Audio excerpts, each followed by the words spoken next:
For example, Devi Parashakti expresses through the being of Rajarateshwari and manifests as an Ijavatar, the physical form of Devi Meenakshi. And the Archavatara, the deity, reflects the consciousness and manifestation being of the superconscious energy. But human beings are not mature enough to receive the higher level experiences directly from the Archavatara. So the avatar, the physical embodied form, comes down to bridge the gap and creates the experience of the superconscious energy in all of us. And the Bhavasmati Darshan awakens your Kundalini Shakti, which is the latent potential energy in every human being. This influx of superconscious energy visibly slows down the aging process and improves immunity to disease. And during the darshan, the whole brain comes alive, turning into a superconductor of conscious energy that heals, empowers, and transforms our lives. And during the Bhavasmati darshan, our neurons mirror that of the avatar. The mirror neurons activate and process all the observed movements of the avatar just by seeing. That is, the entire body can silently and without moving receive what is happening elsewhere through a process of direct observation, experiencing the superconscious energy radiated by the avatar.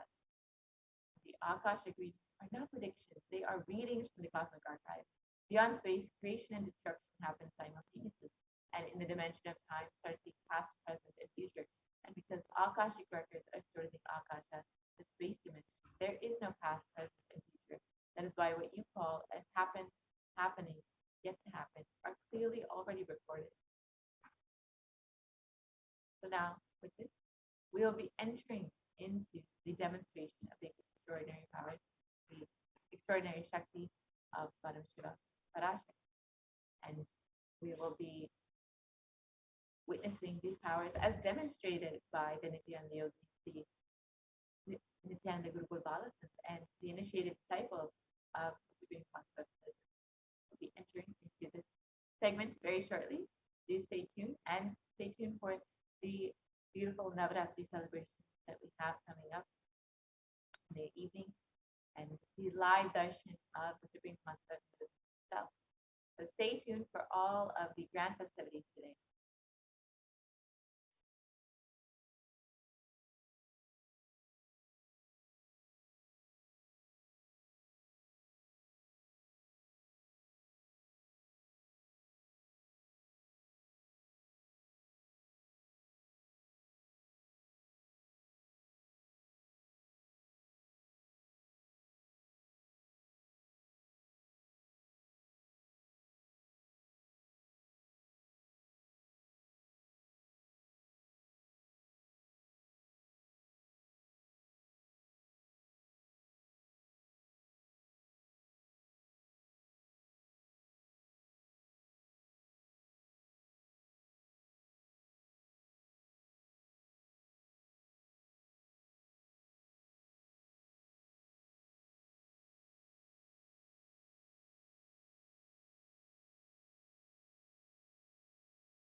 Nithyananda everyone.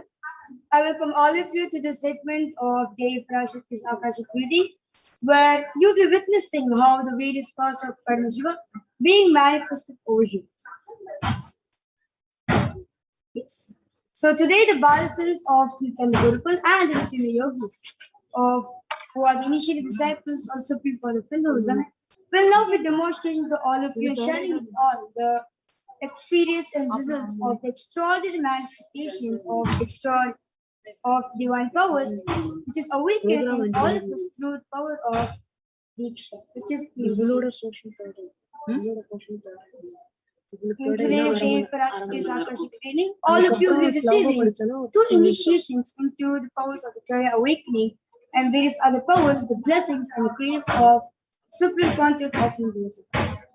Today, you will be manifesting two extraordinary powers, which is the power of third eye, seeing with eyes blindfolded, and thought current scanning, where you will be scanning others' thought currents. Yes. To the subject. What are Shaktis? So in the Vedas and Agamas, which is the source scriptures of Hinduism, Paramashiva beautifully reveals in an elaborate, detailed manner that every human being is hardwired to be able to manifest the first 63 plus extraordinary powers of Paramashiva. So manifesting these powers or Shaktis are described as a system or a method, a science for human beings to explore the various possibilities and powers and have access to various states of consciousness. Shakti is manifest in the fundamental cognition that you are a divine, need to manifest the divine, rather not from the cognition that you are a man and you need to reach the divine. So, what are Shaktis? Shaktis expresses from the space of enlightenment, a side effect of feeling connection with the divine and high integrity with the Guru, the Master. Shaktis are source of enlightenment, whereas Siddhis are the powers that manifest the tapas or parents for enlightenment. Siddhis are the path of enlightenment. Shaktis manifest in ordinary human beings in an external way right after initiation from avatar, whereas Siddhis may directly from enlightenment itself. Shaktis are permanent, whereas Siddhis are not permanent.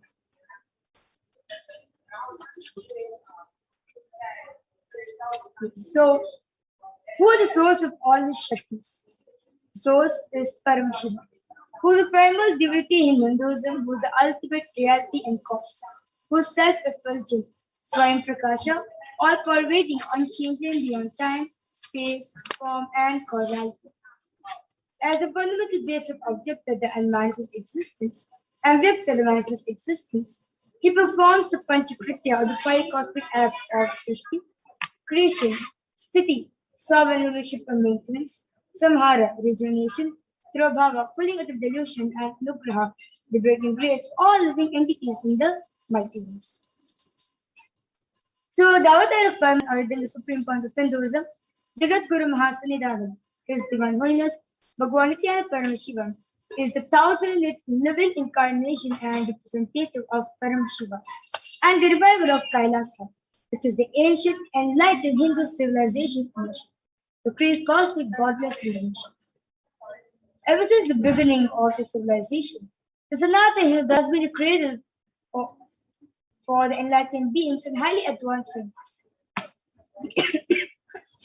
It was where the sense of enlightenment and powers was lived and taught as a lifestyle for each and every one of us in our daily lives. For the first time in the modern day, the Supreme Court of Hinduism is reviving these yogic sciences and transferring it to the world at a record-breaking, never accomplished ever before.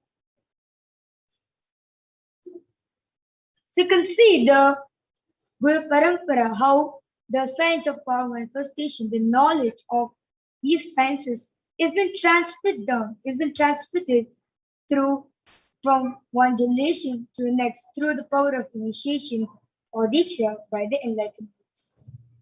So Swamiji, being recognized as his incarnation at a very young age, was trained and taught into these sciences so that he can revive and initiate millions to these knowledge and a process for billions to manifest the science of manifestation from the discipline of Vedanta, Tantra, Shri Vidya, Yoga, Yoga Shastra, Siddha Vidya, science of Aushara, Advaita, Bhakti Yoga, Paramashivoham, and ultimately Paramashivoham.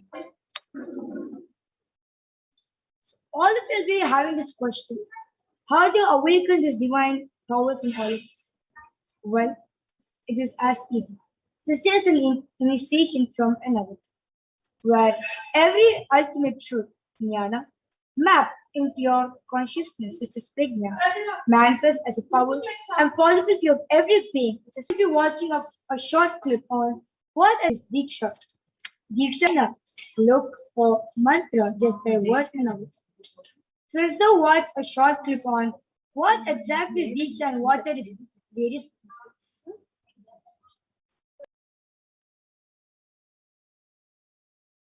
Diksha is the direct transfer of spiritual energy by an enlightened being through look, word, or touch.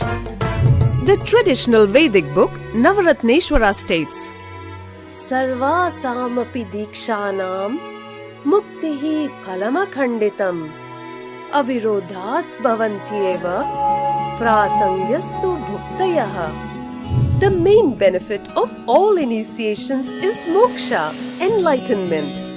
As a side effect, health, wealth, leadership and well-being happen. And in Rudrayamala Tantra, Shiva says, Devi diksha vihinasya na siddhihi na cha sadgatihi tasmat sarva prayatnena guruna dikshito bhavet. The one who is not initiated does not attain liberation nor a better future. So by all efforts, one should get initiated by Guru. What is the science of initiation? Neuroscience has proved that the process of initiation floods the brain with energy. This is the superconscious energy of Kundalini, our own highest inner potential energy. As the Kundalini flows from the thalamus to the cortex, it sets up a powerful energy loop within the brain, which awakens the latent non-mechanical parts which we have never used before. With increasing levels of coherence, the whole brain comes alive, turning into a superconductor of conscious energies that heal, empower, transform our lives, bliss and fulfillment.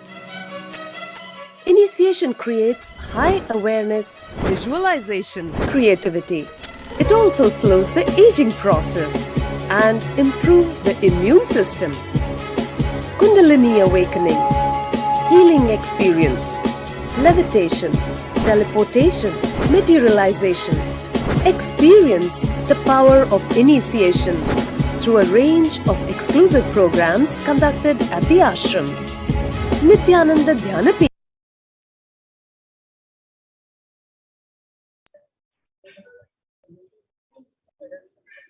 Yes. Yes, so the science of manifestation is authenticated through four aspects of evidence or pramanas in Hinduism. So first is the Shastra Pramana, which is the eternal unchangeable truths revealed in the soul scriptures, the Vedas and the Agamas. And second is the Apta Pramana, the experiences and results of Aptas or the saints, the Vedic rishis, who time tested and verified this science of power manifestation. And next is the Atma Pramana, supreme point of Hinduism's personal experience of the power manifestation science. And last is the Pratyaksha Pramana, the empirical evidence or the scientific observation and done on the science of power manifestation. So you'll be wondering what are the Vedas and the Agamas. So Vedas and Agamas are the applied living science. So Vedas are the ultimate truths that explain it very detailedly. And Agamas are the scriptures where the applied technology, the applied science is expanded. So Vedas and Agamas, Veda Agamas, are given the status of Shruti, As they directly revealed by Paramashiva, they are the ultimate, eternal, unchangeable truths. So a reference taken from these source scriptures is called the Shastra Pramana or the scripture reference. So let's now get ready to witness a live, unique, and exciting demonstration of the power of today. So today all of you will be demonstrating two extraordinary powers where first power will be seeing the power of seeing through the eye, and second you will be seeing the power of body scan. So let us now listen to the Shastra Pramana for the power of third eye reading, which comes from Vijnana Bharatantra, Sutra 34. कपालान्तर्मनोन्यसा तिष्ठन्मीलितलोचनः क्रमेण मनसोधाद्यात् लक्ष्ये लक्ष्यमुत्तमम्. The translation goes, by fixing the mind on the inner space within the crown center and sitting stably without any movement, having the eyes closed in succession, by that stability of the mind and inner space, through the power of the third eye, one directly sees the ultimate goal Laksham by having the vision beyond the sight that reveals any object or place, attaining the space of oneness with the source Paramashivoham. And the next is the Apta Pramana, where this Apta Pramana is taken from the Srimad Bhagavad Gita, chapter 11, verse 8, where Bhagavan Shri Krishna beautifully says to Arjuna, Natu mam shakyase drashtum anenaiva sa chakshusha divyam dadami te chakshuhu pashyame yogameshwaram. The translation goes, but you cannot see my cosmic form with these physical eyes of yours. Therefore I grant you the divine third eye. Behold my cosmic opulence. In the Hindu Purana Srimad Bhagavad Gita, Bhagavan Shri Krishna initiates Arjuna the power of third eye to behold Shri Krishna's Vishnu Pradarshani, which is the cosmic form of Bhagavan Shri Krishna. In the 11th chapter of Bhagavad Gita, which contains the detailed description of Bhagavan Shri Krishna's cosmic form, is completely narrated by Arjuna as he sees Bhagavan Shri Krishna through the third eye. Inside and outside broke. The first experience is that I was able to see everything around me, above me, the whole 360 degree, 10 direction, below me, everything. I realized not only I was able to see, I was able to feel, experience. I felt that the skin of the stone on rock on which I was sitting and the skin of this body both carry me equally. In both I exist equally. The setting sun, rising moon, the whole Arunachala hill, all the plants, bush, shrubs, trees, everything, everything, everything. Just became so alive. The idea, something is inside.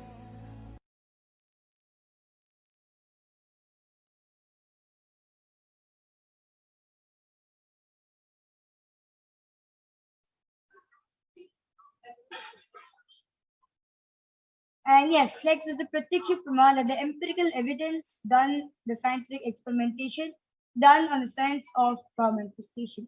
So the study measures and compare the metabolic cell activity of the brain in conscious and meditative states using the positron emission tomography, the PET. So you can see over here this picture of Swamiji. So they did the test on him. So they concluded that when he was doing the daily activities, high activity is present in the brain where the third eye is located, and when Swamiji is in deep state of samadhi, only the third eye region is active and alive, and almost 90% of the brain is at peace. So let's now witness a live Sakshi Pramana done for the power of what? Done for the power of third eye reading, done by the Balsins of Nithyananda Paramashivam after a short.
Yes. So I'm back with a Balsan of Nityan Gurukul. So along with me I have Maniti Kaladhananda, and today she will be demonstrating the power of third eye for all of us. So along with me I have a medically tested Ivan. So you can see in the front there's a black color of opaque sheet. And you see at the back there's two sockets. There's two holes. So once you wear the eye band on, your eyes goes there and gets locked. It gets settled in the holes over there. And there's nice thick sponge which cover all sides of the eyes. And there's not any sort of light to pass through. So basically this type of eye band is designed for people who is suffering from disease of insomnia as they have a problem where they can't sleep with brightness. So they've designed this. So they've designed this eye band for them. So now I will unstrap the eye band and we put the eye band on my color.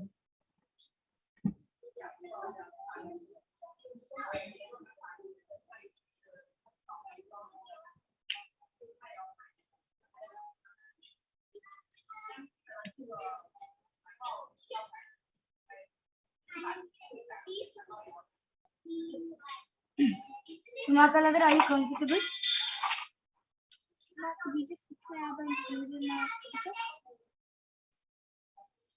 Yes. Now are you comfortable? Yes. So during this whole demonstration of the third eye, Ma Kaladra will not be touching the eye band, and if she wants any adjustment to be done, she will request me, and I'll be doing it. I'll be doing the adjustment for her. So now I request Ma Kaladra, I request you turn to your right, left, up, and down. So you can see that the eye band is completely glued to Ma Kaladra's eyes, so there's no way light can pass through in this eye band. And yes, so now all the viewers is watching us live right now. I request you to post anything you want, either emojis, letters, numbers, sentence, anything you want. Ma Kaladra will just read for all of you in just in few seconds. So now I request the YouTube comments to be projected.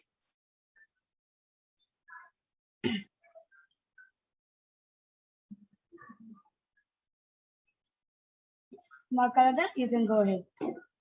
Yes, the latest comment is from Kailas as MAJAWITMAJER.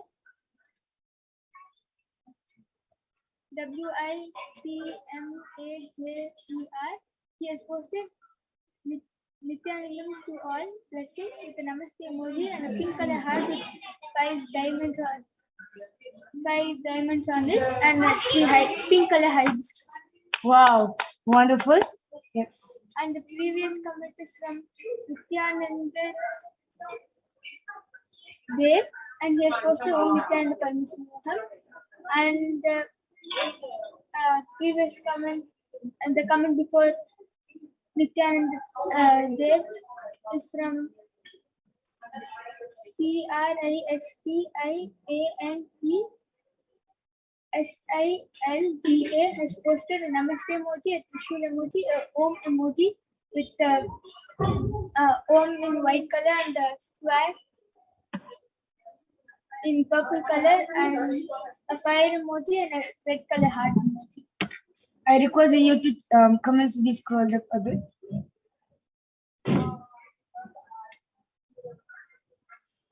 And the previous comment is also from the same person, and she has posted Om Nithyananda Paramashivoham with a namaste emoji and a red color heart emoji.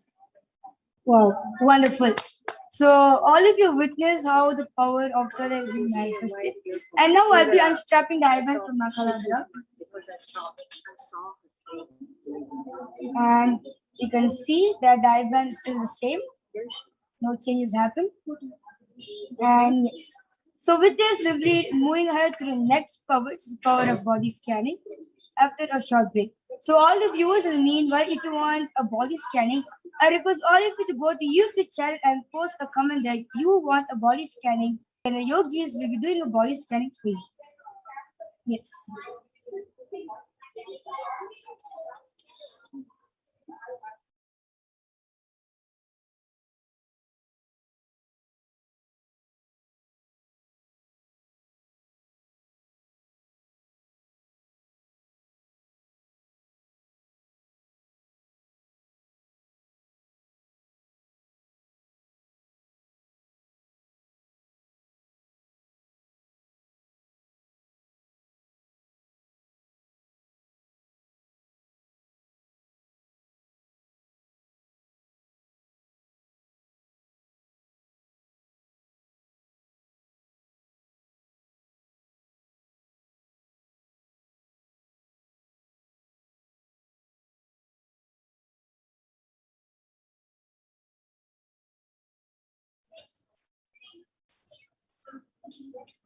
Yes. So in this power of body scanning, so the initial disciples of the supreme path of Hinduism will have the ability to scan and reveal all of you the illnesses, diseases, medically diagnosed issues, and provide you the solutions through that awakened product.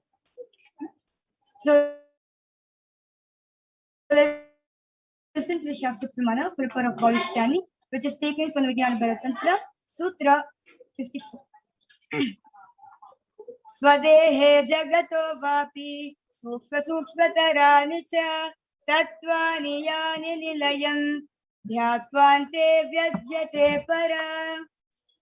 The translation goes: cognizance deeply from the subtle to subtlest constitutive principles of your whole body, Swadeha, or of the whole universe, simultaneously consists of the essential reality.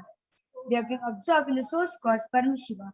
By the experience of such awareness, one becomes complete from all thoughts, and the ultimate universal divine power, Paradevi, Adi-Shakti, is revealed, and the supreme power manifestation happens. The next is the Apta Pramana, where this Apta Pramana is taken from the very own life of a Siddha named Teraya. Teraya was a Siddha and one of the most prominent disciples of sage Agastya. One day, a man suffering from severe headache comes to Agastya for healing. Agatha uses the power of body scanning and identifies the root cause of the headache. He reveals there's a small tip of terre, a type of rock, which is sitting in the person's brain. Agatha immediately instructs Terry, his disciple, to perform an open heart surgery and remove the frog. After surgery is completed successfully, the person is healed and cured of the headache, and thus the disciple gained the name Terry. And next is the Atma Pramana, where Swamiji uses this power of body scanning in his very own life when he had the multiple compound hand fracture. He was forced to go for surgery and therefore medical checkup to the people. At that time, they detected heavy metal quantity in his different organs. It was revealed that I had been poisoned with an armor. Swamiji immediately used diagnostic method instead of medical facilities to study the body condition due to the poisoning. Through the power of body scanning, Swamiji found out what the problems, imbalances had happened and where the balance has to be there. He used allopathy as a second opinion to verify his findings. And last is the Sakshya Pramana, where various disciples who've been initiated in this power of body scanning have been manifesting this power in their day-to-day life and could see a tremendous transformation in their life after manifesting the power of body scanning. And let us now witness a live demonstration done by the Nithyananda yogis and the Balsans of the Nithyananda Gurukul of the power of body scanning after a short break. I'll be right back in a few minutes.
Yes, so I'm back with the Nithyananda Yogis and the Balsins of Nithyananda Gurukul.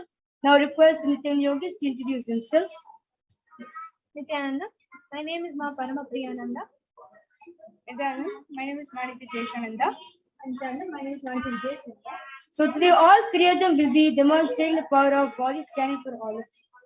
So now I request the comment section to be projected. Yes. So Kailasa's Vaja with nature has requesting a body scanning. Thank you. Yes, so Ma Vijesha will be doing body scanning for you. And Vikrant Wag has posted, can you please remove disturbing thoughts from my mind and heal my insomnia? Yes, so Ma Parmapriya will be doing for you, Aya.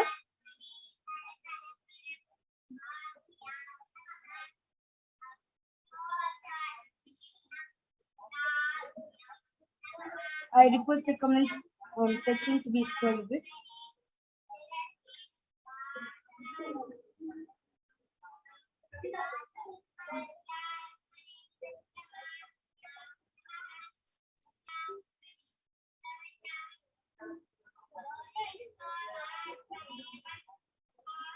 Okay, so meanwhile, both the Nithyananda Yogis do the body scanning for the participants. I'd like to ask a question to Majesha. So Majesha, how do you feel like when you do this power of body scan? First of all, manifesting powers are really amazing. It's something unheard of. Yeah. Like you all might have, you all know. Like, it's just shown in the movies. Yeah. Yeah. So it's something that only superhumans or heroes possess, but we being in Italy also have these powers. And it's really amazing to have these powers, number one. And number two, it's about how reviving Hinduism back, how ancient people, ancient Hinduism, how people lived in that kind of an enlightened ecosystem where they were self-sufficient in all aspects, from their lifestyle and manifesting powers, and they just had it all, right? Yeah. So reviving that back is another great thing, and at the same time, Swamiji initiating millions across the globe to manifest his powers is also another great thing. So yes, it's Ma Meenakshi has commented, Nithyananda Ma, can you please scan my eyesight and tell me what can I do to improve? Yes, so Ma Meenakshi, Majesha will be on the body scan for you. If the Nithyananda Yogis are ready, they can go ahead and share. Nithyananda, I was doing a body scan for Vikrant Bhag. Aya, this is for you. Swamiji revealed through the third eye that all your disturbing thoughts are only because you have a lot of time with you, and that is why these thoughts are coming. If you are passionate and involved in some work, especially Swamiji's work, if you are involved in any other work, you will obviously have the thoughts related to that work. But if you are completely involved in Swamiji's work, some project from that is meant for Kailasa, that is to build an ecosystem or something like that, then not only will your thoughts come down, but you will be completely healed from all the mind problems. Your dreams, your insomnia, your feeling of anxiety, all of these will come down drastically, and you will not even remember that you have these if you are able to take on Swamiji's work. That is the blessing Swamiji has given you through the third area. Yes. Yes, Mahaviji, would you like to go ahead? I did the body scan for Kailasha's Bhaja with major. This is what Paramashivoham revealed to me today. Number one, there is a lot of instability and indecisiveness in the way you are functioning in life. And I see a lot of strain that is happening with the shoulder, the neck, and the back region. And Paramashivoham gave this as a solution. He said that you have to spend time in grounding yourself with Mother Nature. Spending time outside will really give that completion, to give that stability within you, and also to start with being a little bit more physical and being a little bit more active in what you're doing, because I see a little bit of unwanted fat that is getting stored in your body, and just with this you'll be able to become more stable in life and be able to manifest everything that you want. Majesha, you can go ahead. So I did the body scanning for Ma Meenakshi, and Ma, what Paramashivoham revealed to my third eye is that why you have eyesight problems, because your eye nerves or veins are stressed. They are actually strained. So that's why whenever you have to put more effort in looking at something just near to you, right? It's always a little blurry because it's naturally strained and stressed, and you are also having glasses.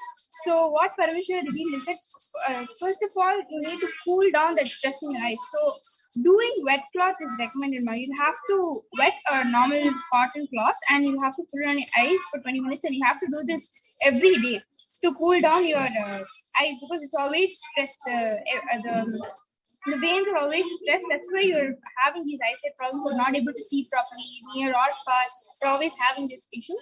And another thing Parameshwar revealed is that you can also start putting these eye drops called Elanir Kolambu. It is actually an Ayurvedic eye drops. It's called Elanir Kolambu. You can actually talk to your physician or whoever, your family doctor or any personal doctor you have, and you can start with that. That is something that naturally cools down your eye, at the same time gives you clarity to the vision. So this is what Parameshwar is. And also for eyeglasses, Maja related, which one especially like you're saying you're not able to breathe long. The Parameshwara revealed that there's a lot of difficulty in the bones. I think they're not being reflected properly. So make sure to take castor oil, apply it from one end to the other. In wet a cloth in warm water and apply, and place it from one side to the other. I do this every day for 21 days, and you will see that your hip bones will become completely normal and you'll be able to start. Yes, wonderful. So, due to interest of time, we won't be attending some of the YouTube comments over here. And with this, I would like to conclude this segment of the Parashakti's Akashic reading, where you are witness in how the powers of Paramashiva being manifested. And do not worry, at the end of this program, you will be manifesting this same extraordinary powers of Paramashiva by yourself to others. So stay tuned for that. And with this, I would like to move on to the next segment, where you'll be learning on who is the Parashakti and what are her various qualities. Thank you, Nithyananda.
Nithyananda, everyone. Thank you, Mahavir. So that was a wonderful demonstration of the powers of third eye that all of us just witnessed. So let us now get into the next segment of this program, where all of us will be learning more about Devi Parashakti, and we will be learning how the world is today and the way forward, and how Devi Parashakti is taking care of us during this prayer.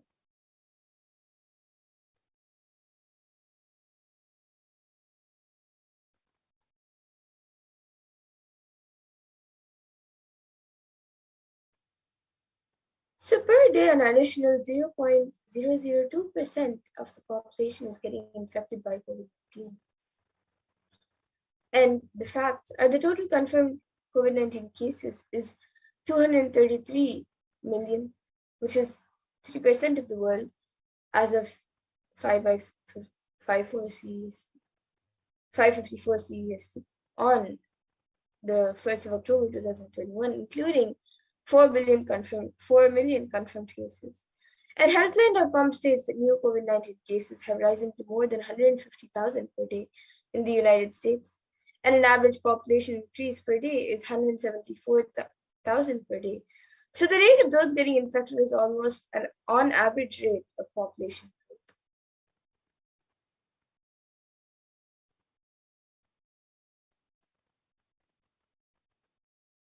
And the total confirmed COVID-19 cases is 3% of the population and is rising daily at all times. Vaccination not being known as a solution or available at any timeline for the world. And an average death per day is 126,500 at 0.562% of the world. And average deaths per day per year is 44 million and it's growing each year. So if we say just for our understanding the population growth per day and death rate are moving at the same time, we are looking at human civilization to decline in the next 3 generations.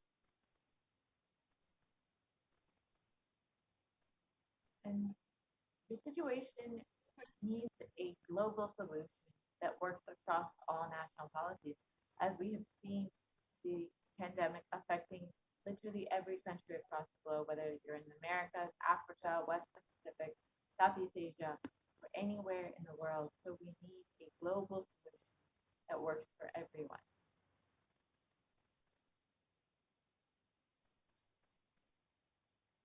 And according to the United Nations, a new scientific report from the Intergovernmental Panel on Climate Change warns that we are on a crash course towards catastrophe if global temperatures are allowed to rise. The window to slow or even halt some of these worsening impacts is rapidly closing. And a few immediate precautionary methods that all of us need to take is to protecting ourselves by being in quarantine. Follow the local government's guidelines, and regulations. But even if this happens, the effect on our survival needs like food, clothes, shelter, especially the less privileged whom we call poor, for whom resources are not immediately available, is unknown.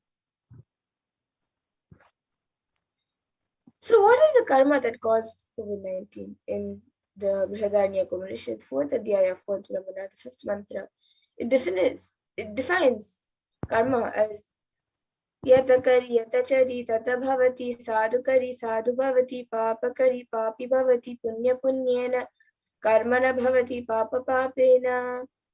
And the translation for this verse is as it does it and acts. So it becomes by doing good, it becomes good, and by doing evil, it becomes evil. It becomes virtuous to good and acts, and vicious to evil acts. And it is our greed that has made our greed to make life comfortable and luxurious that has caused so much of damage to the environment and our ecosystems. 83% of wild mammals have become extinct due to human civilization since the rise of human civilization. 80% of marine life extinct, 50% of all plant life, and 15% of fish have become extinct due to the rise of human civilization. And stopping the idea that the whole planet Earth belongs to only the human race will only save us. And we have forgotten that we share the world with others. So let us now set a trend of moving to a nature-based lifestyle. Let us stop torturing and killing animals. Let us drop the idea that planet Earth is exclusively for us.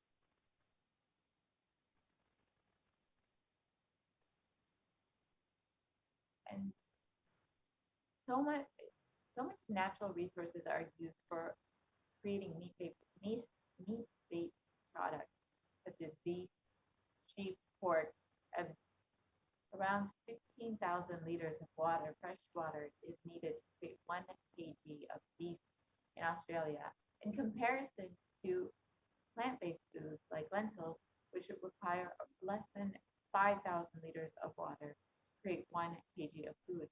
And you can see the drain on natural resources that meat and meat-based products consume. Let us stop this karma. When you kill animals, when you keep the livestock and kill animals, you not only disturb the environment, you disturb the ecosystem by reducing pain and suffering.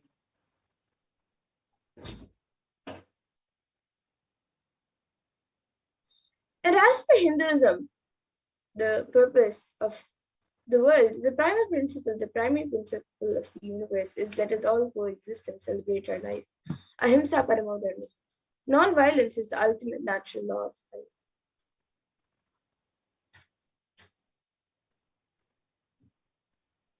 So what is the permanent solution for this pandemic? Let us stop all actions of anger, lust, greed, pride, jealousy, and delusion. Let us move back to the Hindu lifestyle, the Hindu way of living, the lifestyle of apigraha, asteya, ahimsa, and the lifestyle of non-stealing, living with non-violence. And every crisis that humanity faces, Hinduism has found solutions.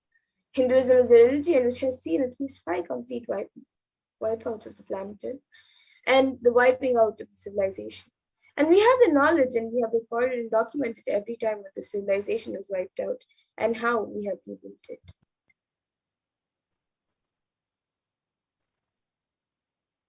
Bhagavan Vishnu incarnated to bring the Vedas and Agamas back from the. So here are some of the examples of when in history, when the civilization declined and was destroyed, and there was the incarnation brought that civilization back and revived the civilization. The first example is when Bhagavan Vishnu incarnated to bring the Vedas and the Agamas back from the dark energy during the manifestation of the universe in the form of the fish, the Matsyavatara, and landed on planet Earth to give it to Lord Brahma. After the great deluge, Bhagavan Vishnu brought Manu's boat and the Vedagamas, the whole thing, and restarted the civilization. That is why the Pandya kingdom, the earliest kingdom, has a fish as their emblem. The Karaikal is the place where the boat was brought to the land by the Matsyavatara. From there, the whole Pandya civilization started. And during King Ravana's reign, 7 crore people were living under his rule. And Bhagavan Sri Ramachandra Prabhu incarnated to save the 54 Deshas from the evil reign of the king. This is detailed in the Ramayana. And King Duryodhana almost led the entire world to nuclear collapse. And Bhagavan Sri Krishna incarnated to end this apocalypse. And this is detailed in the epic poem, the Mahabharata. And Bhagavan Mahadeva himself protected the sacred city of Varanasi. He promised, I will hold these people, protect them, even during the pralaya, even when the whole world is destroyed during the great deluge. I'll hold everyone in the tip of my trishula.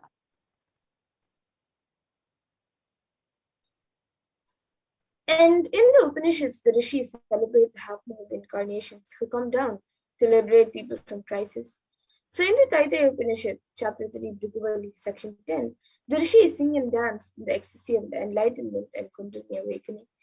And they chant, Havu, Havu, Havu, Ahamannam, Ahamannam, Ahamannam, Ahamannado, Ahamannado, Ahamannadaha.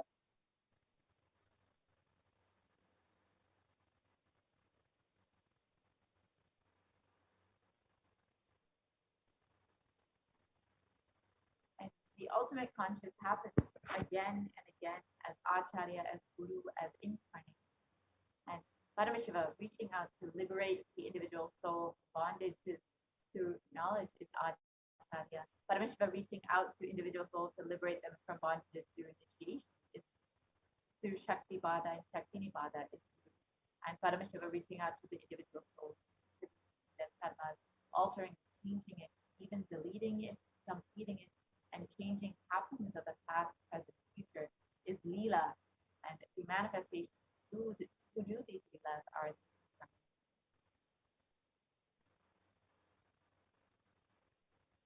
And in the Bhagavad Gita, Bhagavan Krishna also promises, Yada yada hi dharmasya glane bhavati bharata, abhyutanam dharmasya tadatmam, which means whenever in individual consciousness, the collective unconsciousness increases. To establish the righteousness of the eternal consciousness, the science of eternal bliss, Dharma samstapanarthaya, I myself appear, millennium after millennium, sambhavami again.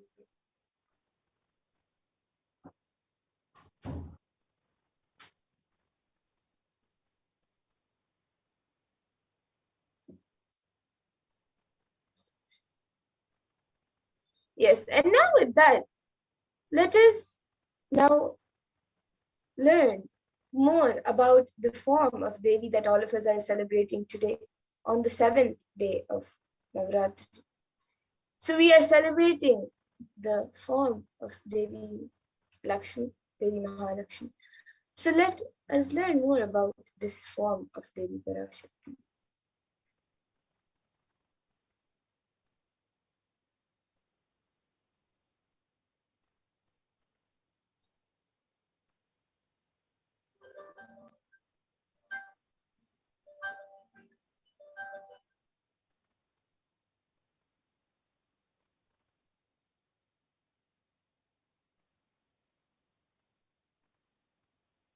So in the Devi Mahatmya chapter 12, verse 13, there's a verse, the verse says, Sarvabada vinirmukto dhanadanya samanvitaha manushyo madprasadena bhavishyati na samshayaha. And the translation is, Mata says that man will be free from all barriers with my offerings and will be full of money, grain, and children. There's no doubt in this.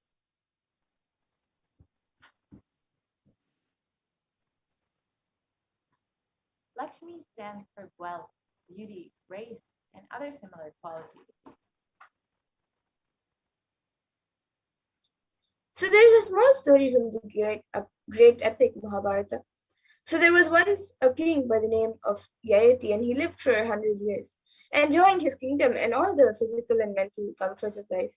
At the end of 100 years, Yama, the god of death, came to take him as it was time for him to leave the earth. The king was shocked to see Yama and started saying, Why have you come so fast, and that too suddenly without any notice? I have not lived my life fully yet. Please give me some more time to live.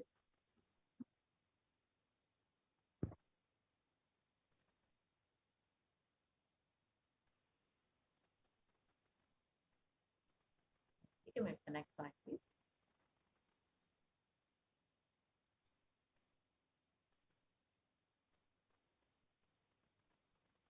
Yama replied that there is no extension possible to life. Yet Yayati pleaded with him and begged for more time. Yama finally conceded that if any of his sons were ready to give up his life for Yayati, then the king could live for that much more time. A pleased Yayati called out for one of his sons and asked him to give him some time of his life. The son gave up the remainder of his life and died instantly. Yayati got another 100 years to live. And he continued to enjoy all the material comforts in the same way as before, and he lived another 100 years. At the end of which Yama returned to take him. This time also Yeti felt he had hardly lived and begged Yama, saying that he was not prepared and wanted some more time. Yama gave him another chance. Another of Yeti's sons gave up his life for his father, and Yeti got a lease of another 100 years of life.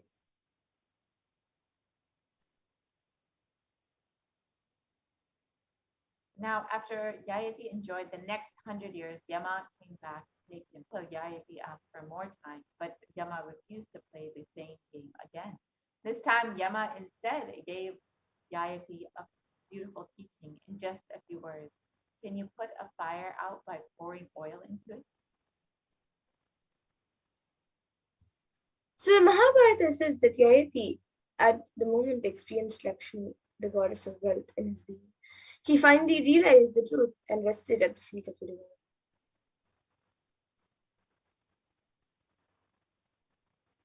This is a small but wonderful story that we need to understand the underlying meaning of.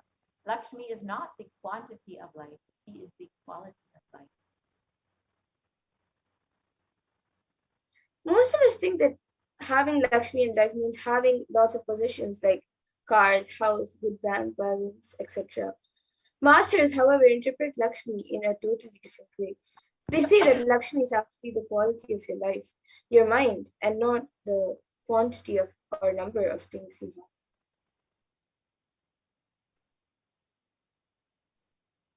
The story about the origin of Lakshmi is also representative of this fact. When the ocean of milk was turned by the devas, the demigods, and the rakshasas, the demons, Using the Meru mountain from deep inside the ocean, Lakshmi emerged.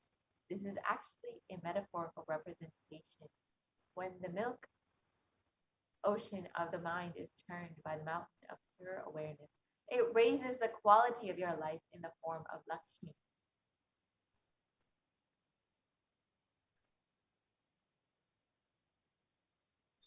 And most of us think that our minds are very logical. Actually, the mind is the most illogical. Just try this experiment. Sit down for 5 minutes, write down all your thoughts and come to your mind in these 5 minutes, honestly, without editing. Then read what you have written and you will realize how illogical you are. We are running a mental asylum inside our heads. One moment you would have been thinking about your workplace. Then for no reason you will find yourself thinking about the house. The next moment, without realizing it really, you would be thinking of your kids. When you analyze clearly what is right and what is wrong, what is eternal and what is not, from the analysis, intelligence will arise. Your quality of life will increase. This feeling of fulfillment is what Lakshmi is.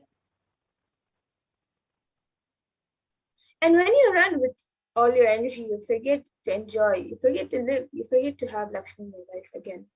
It is the quality of your life and not the quantity that is important. Your attitude decides your life. With the right attitude, you are showered with more and more things. There is a beautiful shloka in the Puranas which says, Ananda, bliss attracts fortune. There is one more saying where there is bliss, Lakshmi walks in naturally.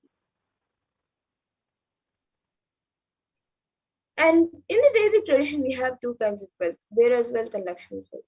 Kubera's wealth means he will accumulate and hold.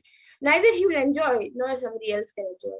The Lakshmi's wealth means she will be constantly circulating, giving, and giving.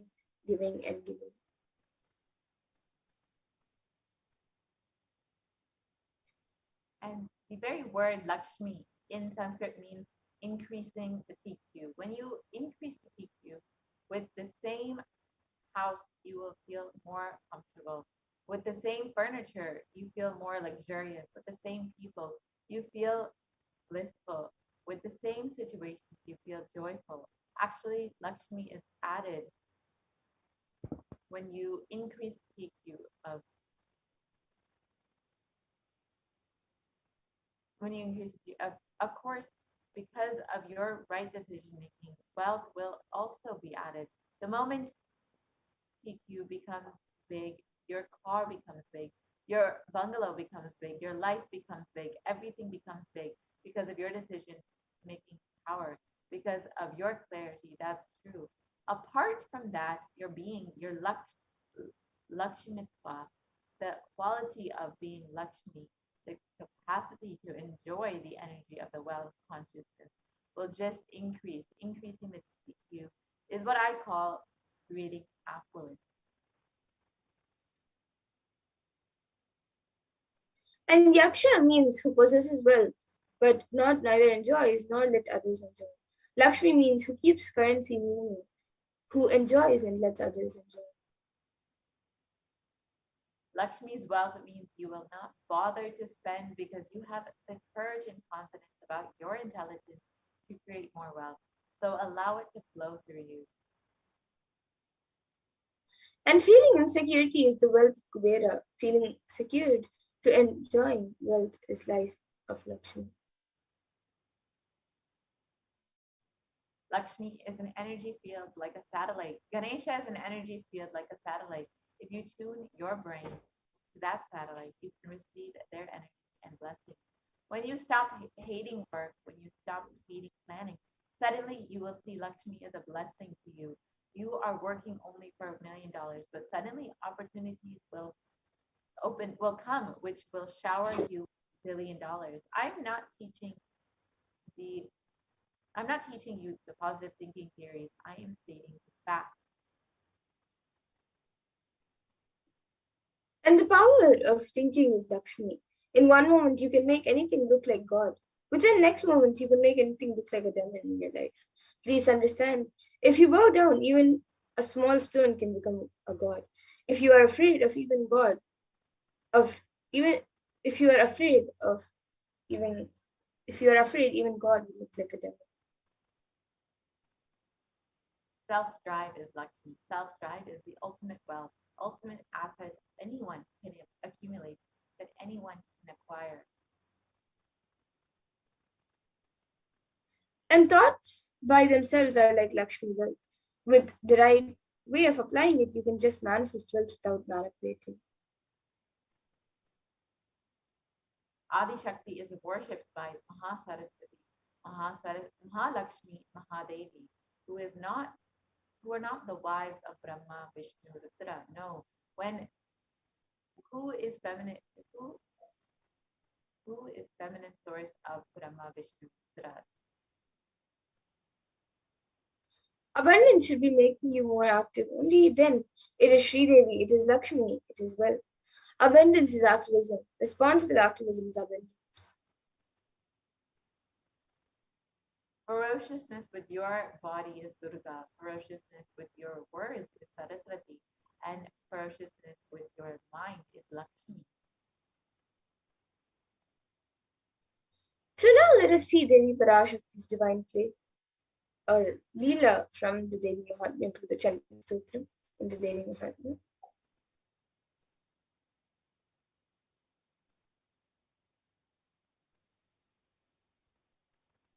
In the Devi Mahatmya, various aspects of the human mind are depicted as demons, which come to war with Devi Parashakti's representation.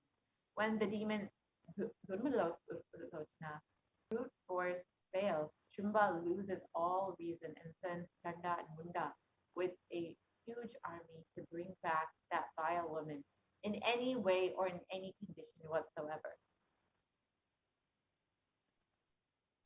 Understand how in Shumba's agitated mind the jewel among women is now that vile. What was once so desirable is now the cause of his misery, and his desire now is only for the trump of his own will. Don't we also overreact irrationally when circumstances frustrate our intentions? The struggle escalates and the gently smiling Devi Durga calls forth the terrifying emaciated form of Kali and 8 other fierce goddesses to combat the demon hordes. Each one of these Shaktis is an aspect of her own immense power. Each represents a higher function of our own consciousness. And in the 13th, 14th, and 15th verse it says, and she caught with her mouth the weapons and the great arms shot by those asuras and crunched them up with her teeth and her fury. She destroyed all the hosts of the mighty and evil-natured asuras, devoured some and battered others. Some were killed with her words, some were beaten with her skull-topped staff, and other asuras met their death, being ground with the edge of her teeth. Seeing the most valiant Chanda and Munda laid low the remaining army there because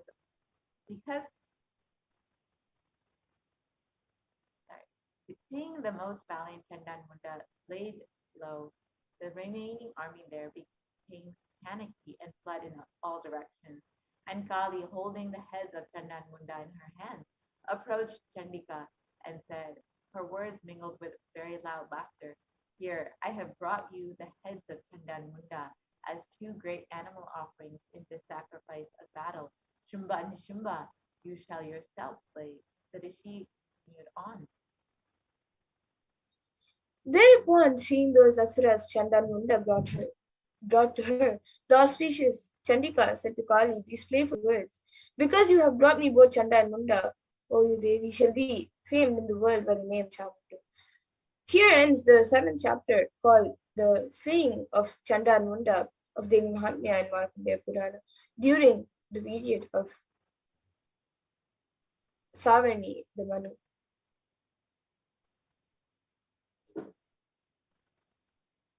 So this story from the Devi Mahatmya describes and reflects the demons in our own lives, the demons in the Chanda and Munda and Shumba and Nishumba represents the demons in our own lives. And this century, most of us are operating out of anger and rage under such a delusion that we start hurting those that we desire. And most of the decisions that we make every moment, we make unconsciously. We take thousands of decisions unconsciously in a day, whether it is thinking or talking or doing. It is done unconsciously without awareness. That is the reason we are not able to connect the cause and the effect of many things that happen in our lives. We always think we have been dished out unfair results. We are blissfully unaware that it was we who caused these effects. We made it happen by way of unconscious living and ended up incurring this karma. So there is a way to again and again remind ourselves not to collect karma and to live without the influence of earlier incurred karma. The first step is to have a clear understanding that karma is powerless in the presence of an incarnation. Devi Parashakti has happened just to liberate us from this karma. Somewhere this karma chakra needs to be broken, and you need to be given a new energy, inspiration, understanding, and possibility. If you are always stuck with this action-result cycle, you will never be given a chance to taste the possibility. The taste of possibility can be given to you only when the divine intervention happens. Mahadeva intervenes in your life in the form of Guru. He assumes the form of the Guru just to liberate people from the karma chakra, give inspiration, joy, bliss, and cause miracles and enlightenment. So initiation means the ideas or knowledge or the clicks that brings you out of these depressive thoughts that bring you out of the influence of your karma. So now let us understand the supreme concept of Nithyananda Paramashivam as the Nijashakti herself.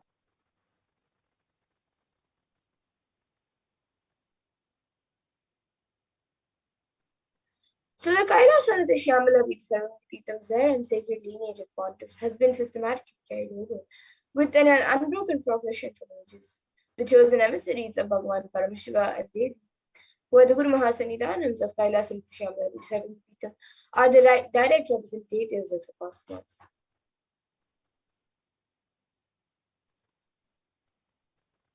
On the 27th of April 2012, Srila Shri Nithyananda Sambandha Deshika Paramacharya Swamigal was formally appointed as the 293rd Guru Mahasannidhanam of the Kailasana the Shyamala Peetha Saptami and is the lawful successor, descendant, and inheritor invested with all the powers, duties, obligations to perform the ritual, spiritual, religious, and customary rites vested in the Kailasana the Shyamala Peetha Saptami and has been reviving its spiritual, religious, and linguistic epicenters to their original glory. So now let's watch a short history of the Kailasana the Shyamala Peetha Saptami, the Madurai Adinam, which was revived by Devi Meenakshi and Bhagavan Sundareshwara.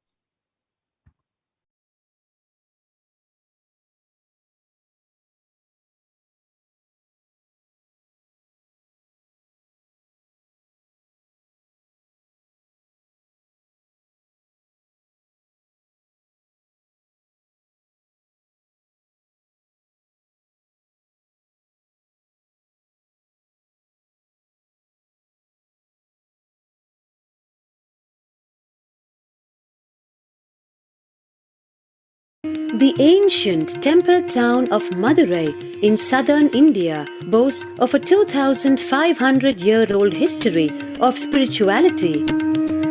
Historians trace Madurai's existence back to the 3rd century BC, making it one of the oldest continuously inhabited cities of the world. Legend says that Madurai was established by the cosmic mother herself, who incarnated as Princess Meenakshi, daughter of the pious king Malayadwaja Pandian. An able queen and a fearless warrior, Meenakshi expanded her empire right up to Kailash in current China. But when she came face to face with the Lord of Kailash, Shiva himself, she recognized him as her eternal consort and dropped her arms to become Shiva's companion for life. Along with Shiva, also known as Sundareshwara or the beautiful Lord, Meenakshi reigned over her kingdom for a glorious 166 years. In course of time, with the rise of Jainism as a religious force, Madurai too fell to its powerful influence and Shaivism all but vanished from the sacred kingdom where Shiva himself had once walked the earth. The renaissance of Shaivism in Madurai was the sacred task of a child incarnation, Tirunjana Sambandar, one of the 4 visionary saints of Shaiva Siddhanta tradition. The story goes that as a baby, Tirunjana Sambandar was once nourished by the milk of enlightenment from the cosmic mother herself. This child prodigy arrived in Madurai to effortlessly defeat the learned Jain monks with his wisdom, healing powers, and spiritual prowess, and restored Madurai to her beloved religion, Shaivism, by reviving the ancient Madurai Adinam and the Meenakshi temple, which had fallen to desolate ruin. Madurai Adinam is today the world's oldest living Hindu organization, with a recorded history alone spanning a glorious 1,500 years and an unbroken lineage of illustrious pontiffs to this very day. Over the centuries, Madurai Adinam has been patronized by the likes of Tipu Sultan, Robert Nobili, and the poet saint Vallalar. The pontiff of the Madurai Adinam is known by the title Guru Mahasannidhanam and inherits the responsibility of carrying forward the traditions of Tirunjana Sambandar's sacred work.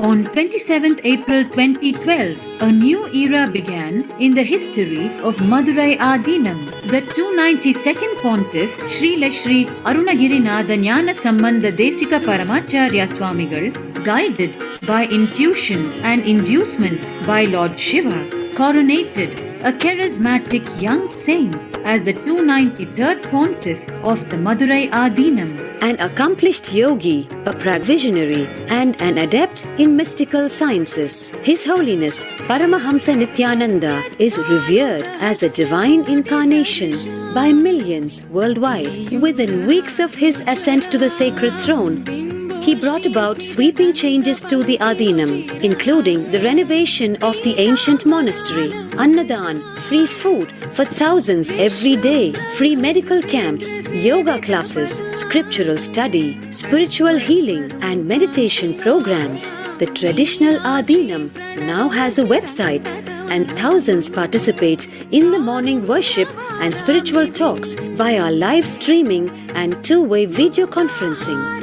Vast properties belonging to the Adinam are being reclaimed from illegal encroachment. Its numerous temples are being restored to sanctity, and the neighboring villages are being adopted, with basic amenities, education, and medical care being provided for all. His Holiness dreams of an authentic Vedic Renaissance for which India has already waited too long. Here, I take the commitment of making Madurai Adinam as an international religious organization.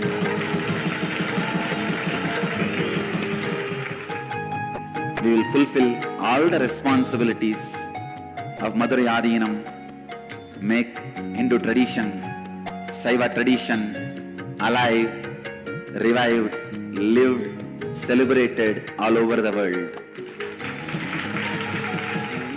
With a brand new pontiff at its helm, Madurai Adinam promises to be more than just another traditional monastery, as a whole generation turns to spirituality for answers. The changes at Madurai Adinam mirror the changing role of spiritual organizations today as power centers and guiding forces, forging the enlightened government of the new world.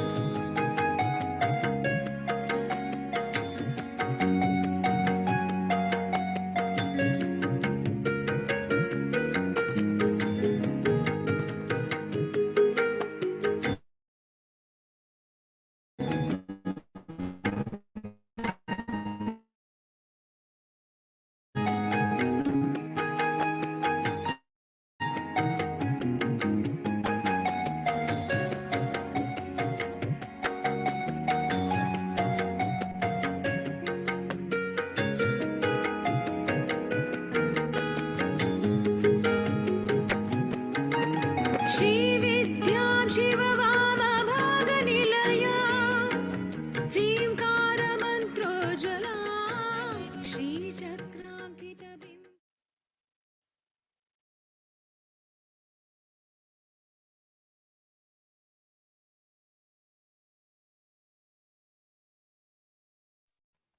So yes, that was a beautiful video on the history of Madurai Adi.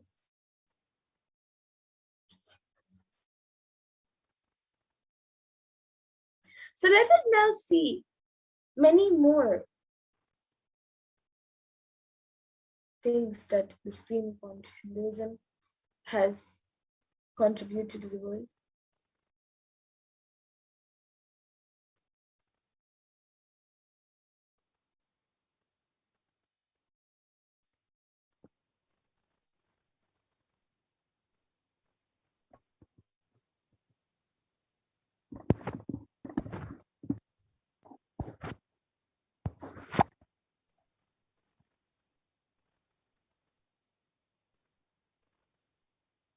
So the 292nd Pontiff of Madurai Adinam, Sri Arunagiri Nithyananda Paramashivam Swami, is the predecessor to the Supreme Pontiff of Hinduism in the esteemed Guru-based tradition of the Kingdom of Kailasanath Dwadashanta Shyamalabi, the Sarvapeetham, the Madurai Adinam since 2012.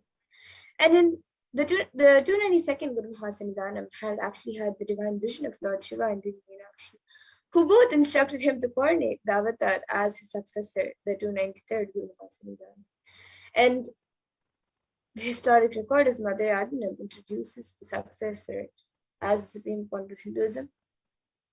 And on YouTube, a video is also available of the 292nd Guru Mahasanidhanam, who has spoken about the 293rd Guru Mahasanidhanam, the Supreme Point of Hinduism.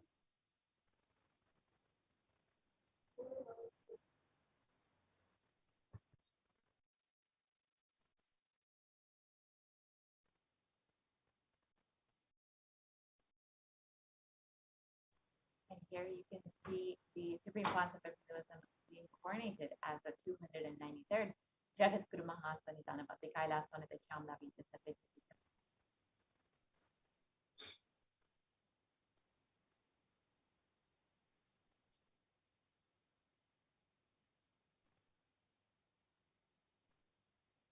And here you can see as the Supreme Point of Hinduism being coronated as the Guru Mahasanidhanam of the Kailasanath Shyamalabi Sarvapeetham, the Madurai Adi. He is visiting various other temples.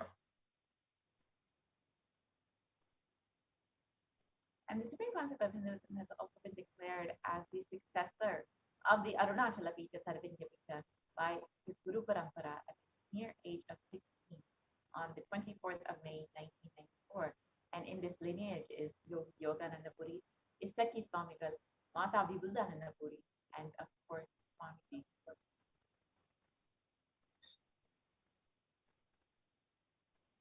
And the Supreme Point of Hinduism founded the mission of Nithyananda Sangha to revive Kailasa internationally at the age of 21 in 1999.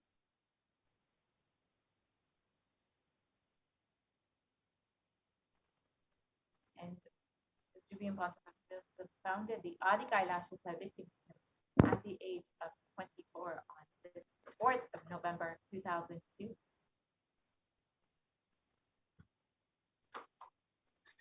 And the Supreme Point of Hinduism was declared as the successor of Bhagyanagara Sri Prasadapita at the age of 26 on the 1st of January 2004.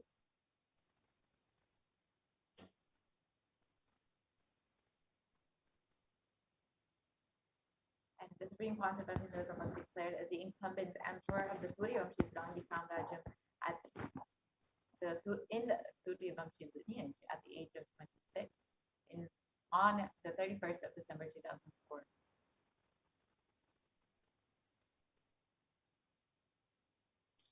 And the Supreme Point of Hinduism is the reviver of the Adi Pallava Sarvajnapeetham at the age of 29 in 2007. And the Supreme Pontiff of Hinduism has been coronated as the successor of the Kashi Sarvajnapeetham at the age of 30 in 2008.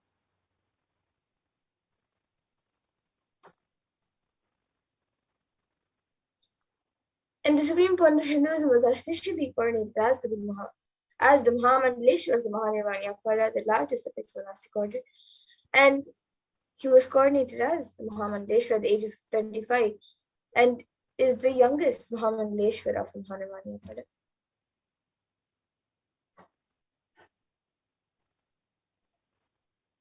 And the Supreme Concept of Hinduism has been declared as the Acharya Mahamandaleshwara of the Atilakada, the oldest monastic order in Hinduism, by the Acharya Mahamandaleshwar Devanandaji, and then the then incumbent emperor or spiritual head at the age of 35.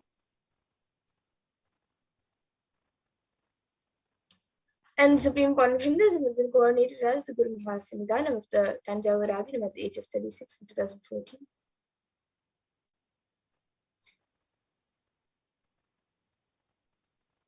And the Supreme Concept of Hinduism has been coronated as the Guru Mahasanidanam of the Tirupattur Adinam at the age of 36 in 2014. And the Supreme Court of Hinduism has been coronated as the Guru Mahasanidanam of the Vedaranyam Adinam at the age of 36 in 2014. And the Supreme Concept of Hinduism has been coronated as the Guru Mahasanidanam of the Dharma Mukti Sparigapura Adinam at the age of 37.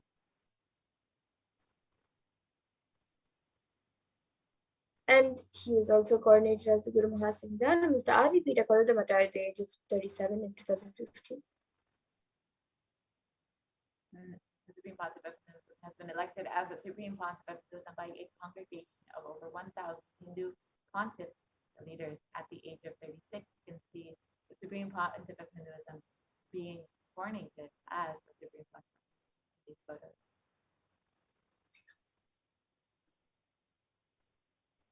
And the Supreme Court of Hinduism is revered as the most prolific and most viewed guru in the digital world. And he is read and watched by 1 million plus followers in Hinduism. And Kailasa is the world's greatest digital Hindu nation with over 1 billion views. You can connect on various platforms via Facebook, Instagram, Twitter, YouTube, and many more. And for 26 years of relentless humanitarian services have been contributed by the Supreme Court of Hinduism to the world. And these initiatives include free vegetarian food banks, medical services, natural disaster relief, women empowerment initiatives, conflict resolution and peace initiatives, and also sustainable Hindu practices through various international agencies and bodies. And the Supreme Concept of Hinduism has authored over 300 books and 10,000 articles in 3 languages, English, Tamil, and Sanskrit, which have been translated into 50 languages with over 1,000 titles. And here you can see just a few of them in English, French,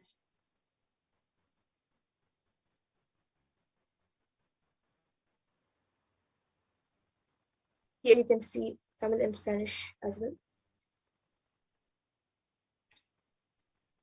And over 20 million copies of books and articles have been sold, read, and downloaded by millions around the world.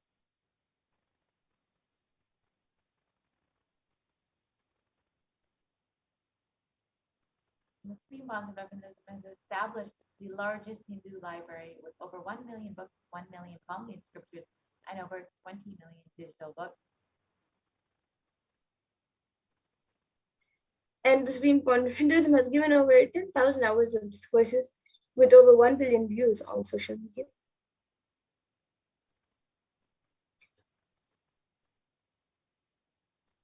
And the Supreme Concept of Hinduism is respected as the commentator of all sacred scriptures such as the Upanishads, the Bhagavad Gita, the Shiva Sutras, the Yoga Sutras, the Ashtavakra Gita, the Jain Sutras, and many more. And the Supreme Court of Hinduism has been honored as leader of Hinduism, the most awarded internationally recognized Hindu leader. And the Supreme Concept of Hinduism is acclaimed as one of the top 100 spiritually influential personalities, living personalities by Watkins Mind, Body, Spirit magazine. And the Supreme Court of Hinduism is the reviver of the sovereign order of Kailasa led by the Supreme Court of Hinduism, Bhagavan Nithyananda Paramashivam, and the Nithyananda order of monks, nuns, and Hindu and the Hindu diaspora are working for global peace and to give a superconscious breakthrough to humanity. And Supreme Panchava Hinduism is the establisher of the largest Hindu library in the world with satellite campuses in over 150 countries. And he's also the establisher of 1,000+ Kailas and enlightenment ecosystems. And is the Supreme Panchava Hinduism is the founder and reviver of over 107 Vedas. And various heads of many akhadas and mats have recognized the importance of Hinduism as a divine being and as an incarnation of Paramashivoham. And the late Mahant Narendra Ji Maharaj, the president of the largest apex body of Hinduism, the Akhila Bharatiya Akada Parishad, the group of 13 akhadas and over 2 crore sadhus monks in India, welcomes the Supreme Point of Hinduism, Jagadguru Mahasatyananda Bhagavan Nithyananda Paramashivam, as one day the Supreme Point of Hinduism, Bhagavan Nithyananda Paramashivam Swamiji, is going to be called the Vishwa Guru, the Guru of the whole world. He is going to be the spiritual guide for the world, and peace will spread in the whole world. People are not yet aware of the energy of Swamiji in reality. Swamiji is the Swarupa, the form of Bhagavan, God, and we are offering prayers not just to Guru, but to an embodiment of Bhagavan. I am sure that Swamiji must have done intense penance, tapas in his childhood, and merged into God, as a result of which he is expressing this divine power of God.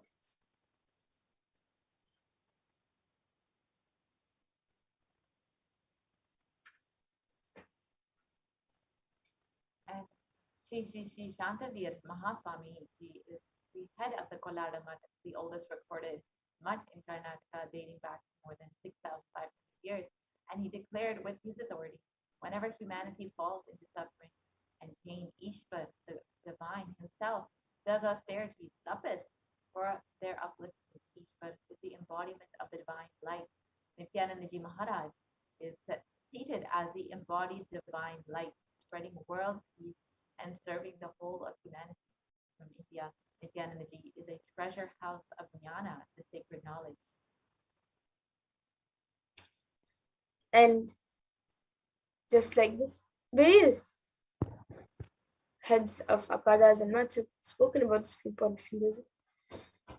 So now let us see in this next segment how Bhagavan Nithyananda Paramashivam, Supreme Point of Hinduism, has happened as the Guru.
Yes.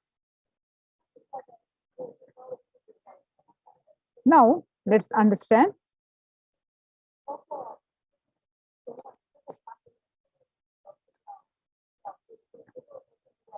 So, now that you understand the Supreme Pontiff of Hinduism, a short biography, now that Bhagavan Nithyananda Paramashivam happening as Guru.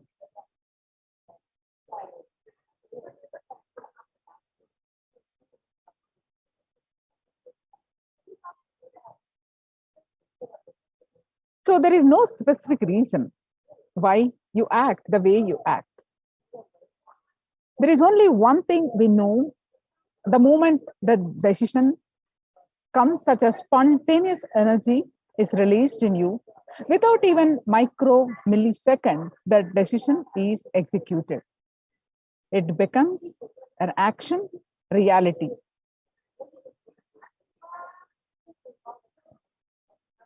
You do not act the way you act because you are habituated. Muscle memory is responsible for making the decision and executing it within a micro millisecond before even you become aware.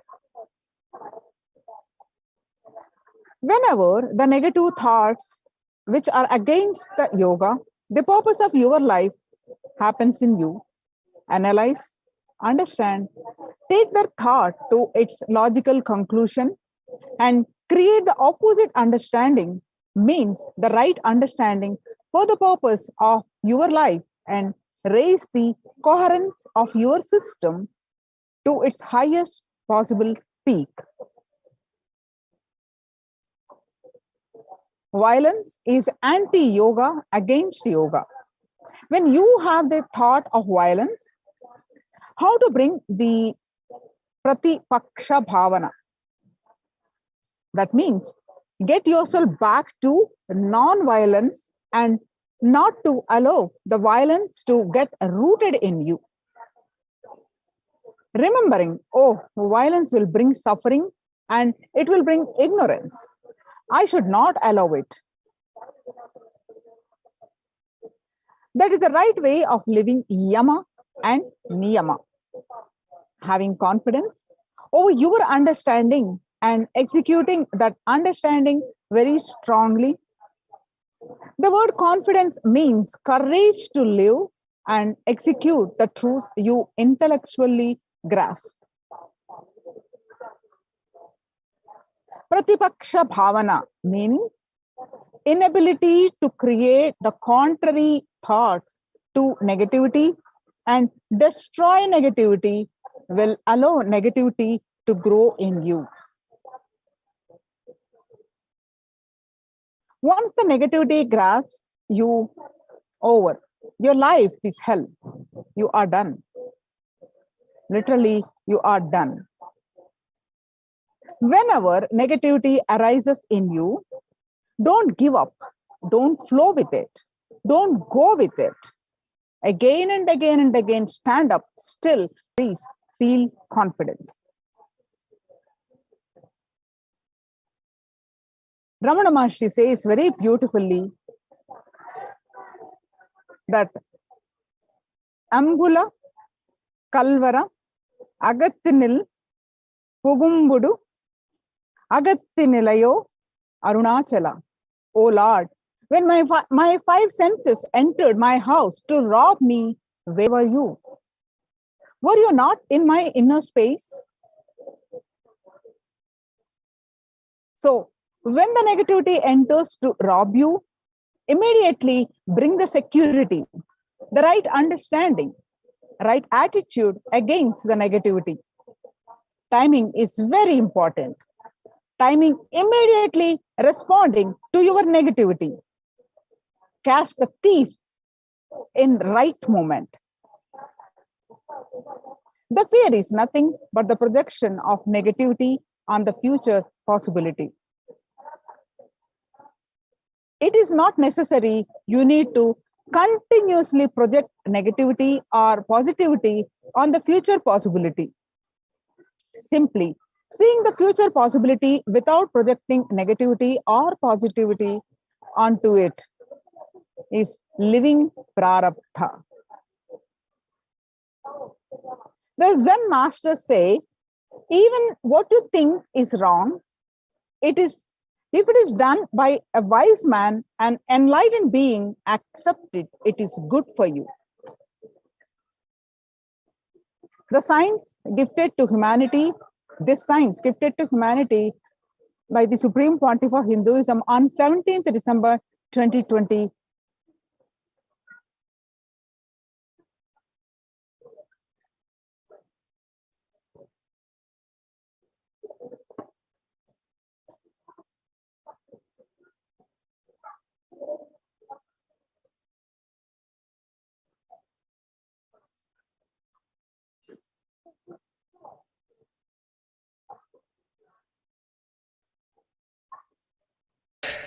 coherence.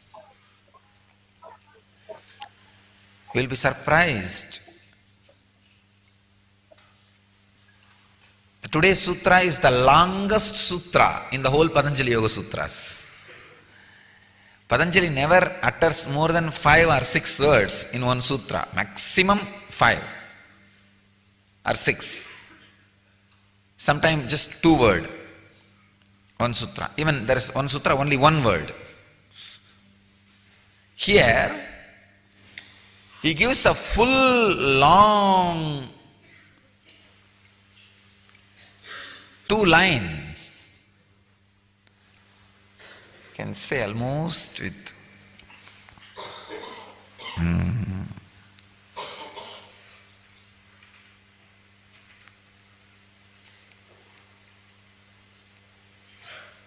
21 words.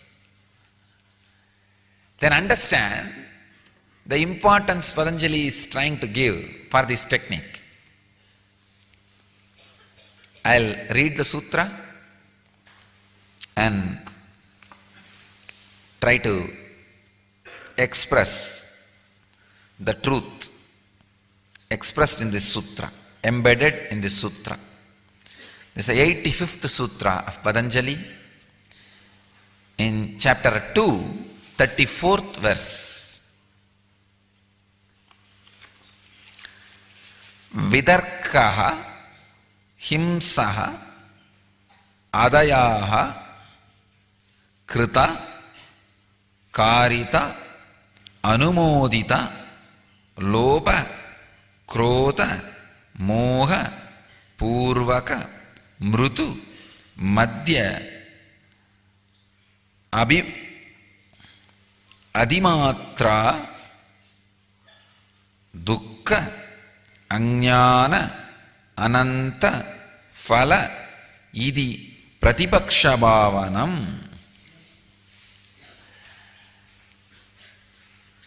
Yesterday Patanjali gave us a technique how to create the contrary thoughts and establish yourself in the right yama and niyama, in the highest coherence. Now he is expanding on that same, giving an example, because he doesn't want people to misunderstand. Understand?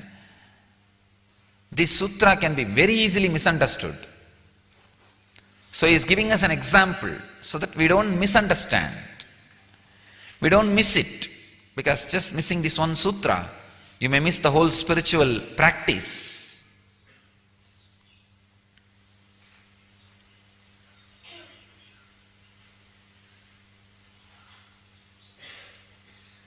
You need to have confidence over your understanding.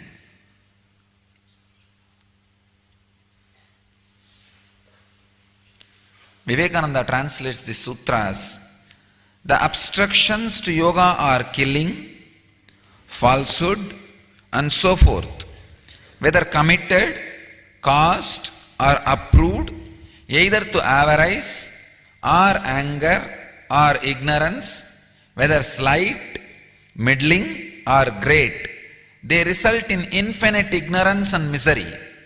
This is the method of thinking the contrary. He is giving us the technique. Swami Prabhavananda translates as, the obstacles to yoga, such as acts of violence and untruth, may be directly created or indirectly caused or approved. They may be motivated by greed, anger, or self-interest. They may be small or moderate or great, but they never cease to result in pain and ignorance. One should overcome distracting thoughts by remembering this. Swami Sachidananda translates as, when negative thoughts or acts such as violence are caused to be done or even approved of, whether incited by greed, anger, or infatuation, whether indulged in extreme intensity, they are based on ignorance and bring certain pain. Reflecting thus is also pratipaksha bhavanam. Each translation, if you see, they are actually completely from different angle. This is the greatness of Vedic tradition. We give freedom to interpret as per the understanding of an acharya. One funny thing, if you see, Swami Vivekananda translates this sutra in certain way. Swami Prabhavananda, who is disciple of Vivekananda, who belongs to Vivekananda Sampradaya, he translates this completely different way and has courage and guts to publish it, and people respect it. That is the amount of freedom we have. Understand? You can refute, alter, amend your guru's words. Vivekananda translates this as one way. Swami Prabhavananda belongs to the Ramakrishna order. Maybe after, I don't know, maybe 50 years of Vivekananda, he comes up with a new translation, sometime little slightly altered or even contrary.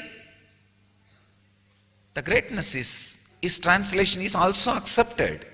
In the same order publication publishes both books. That's the greatness of our tradition. Freedom of thinking, freedom of understanding, and freedom to raise the understanding to the next level.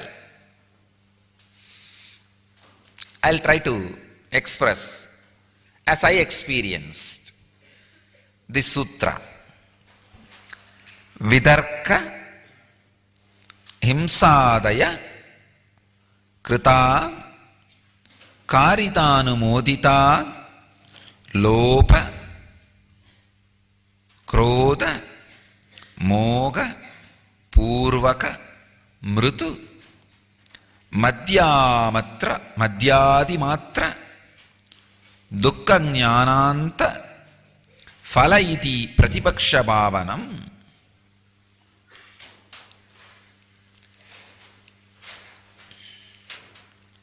I'll tell you exactly how Raghupati Yogi, now I can just remember the whole slide as it is, how Raghupati Yogi taught me this sutra. In Arunachaleshwara temple, place called Krittigai Mandapam, that was the stone Mantapa, where he used to teach me the yoga and Yoga Sutra. He was sitting on a wooden plank. I was sitting on some 4 or 5 pillows because he was trying to make me levitate. That's the way he will do. He will put some 4 or 5 pillows on bed and I have to sit on that. And I will have to continuously do the pranayam, intensely do the pranayam and stabilize. Do the kumbhaka. He will remove the pillows one by one. Then I have to be in the air. That is the way he will teach the levitation. If I am getting down, when he removes the pillow, then he will stop and ask me to do more pranayama and kumbhaka. And then after he removes all the pillows, if I am stable in the air, then he will get his pet dog to sit under me. That fellow will be sitting under me, so I will have to be holding on to that air. I cannot release. I will have to completely lock the kumbhaka.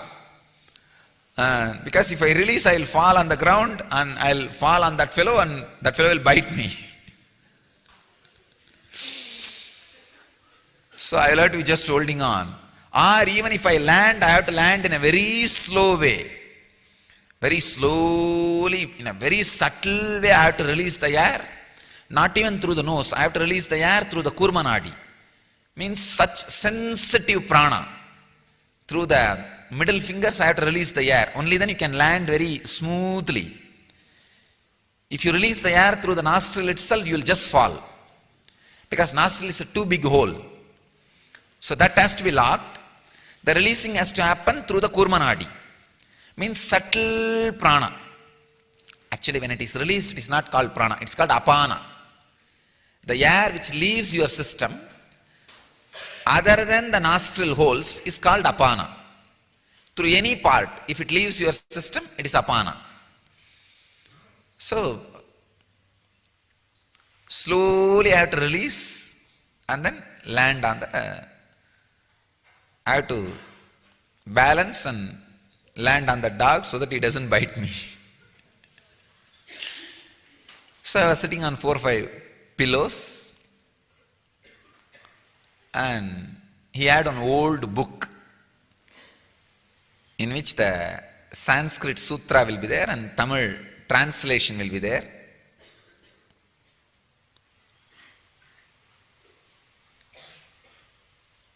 He read out the sutra. I was sitting and asked, what does it mean? And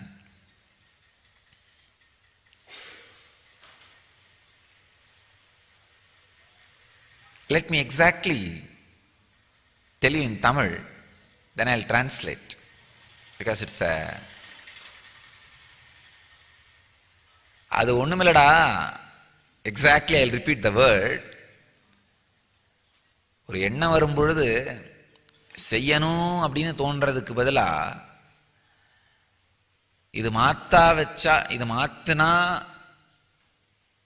நமக்குள்ள என்ன நடக்கும்னு பார்த்து அந்த மாத்து எண்ணத்தை விதைக்கிறதான் பிரதிபக்ஷ பாவனம். I'll translate. When a thought comes in you, without allowing the feeling that it should be executed, if you alter and put an alternative thought, establish that in you, is called Pratibhaksha Bhavana. A very simple way he finished it. I'll explain. Step by step.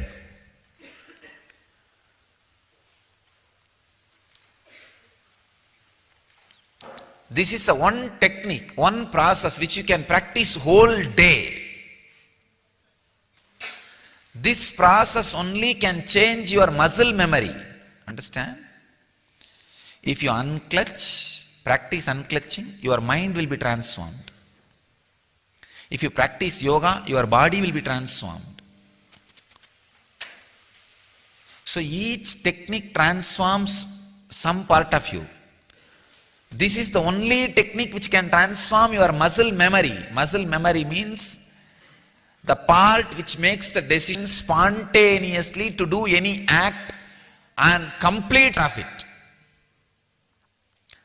Your muscle memory is responsible for making decision, and without even micro-millisecond completing the act, spontaneously, before even you are aware of it. Please understand. As I was telling the other day, you do not act the way you act because you are habituated. No. You are trained. No. You have engraved memories. No. There is no specific reason why you act the way you act. There is only one thing we know. The moment the decision comes, such a spontaneous energy is released in you, without even micro-millisecond, the decision is executed. It becomes action, reality. See the funny thing. It's very funny and very difficult to understand. Grasping is such a difficult thing.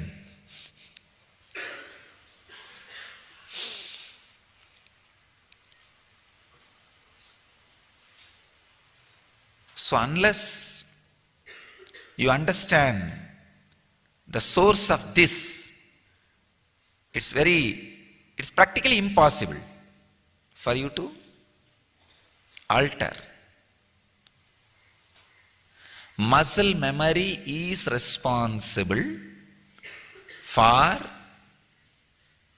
making the decision and executing it within micro-millisecond before even you become aware.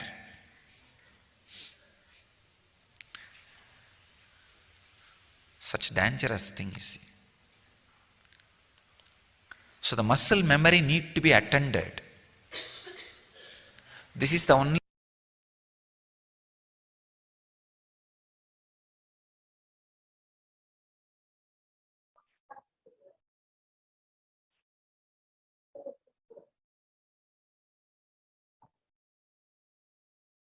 technique which can attend the muscle memory.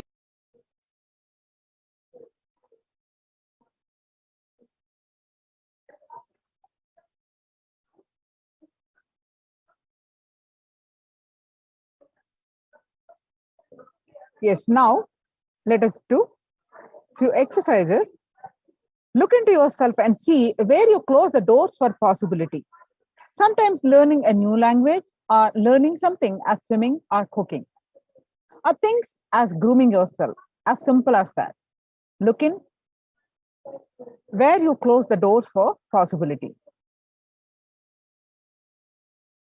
And you can make a note of this. And the second thing that you need to do is pen down the action your muscle memory took when the negativity tried to break you. For example, just unconsciously you had food, you turned on television, went for a bath, fell asleep, scratched an old wound, went for a drive, so dangerous, went for a drink, entertained a smoke, had a long phone conversations. Look in, catch yourself. Why are you doing? What are you doing?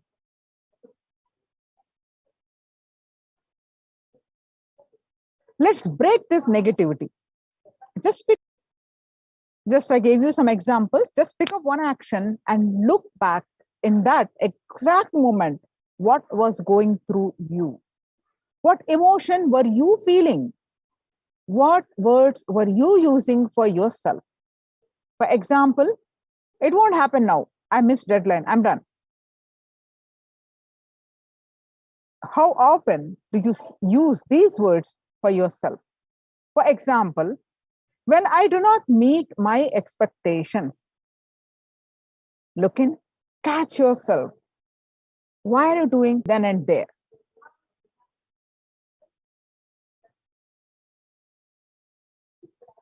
Let's change the future, complete and go beyond. Just pick up one cognition, relive intensely the first time you worked out of this. Speak intensely to the Supreme Pontiff of Hinduism. Sit with his Atmurti and speak to him. Let the owns come out. Be free. Enrich to tell your friends that they might also be unconsciously addicted to certain habits that is stopping their possibility and impacting their health.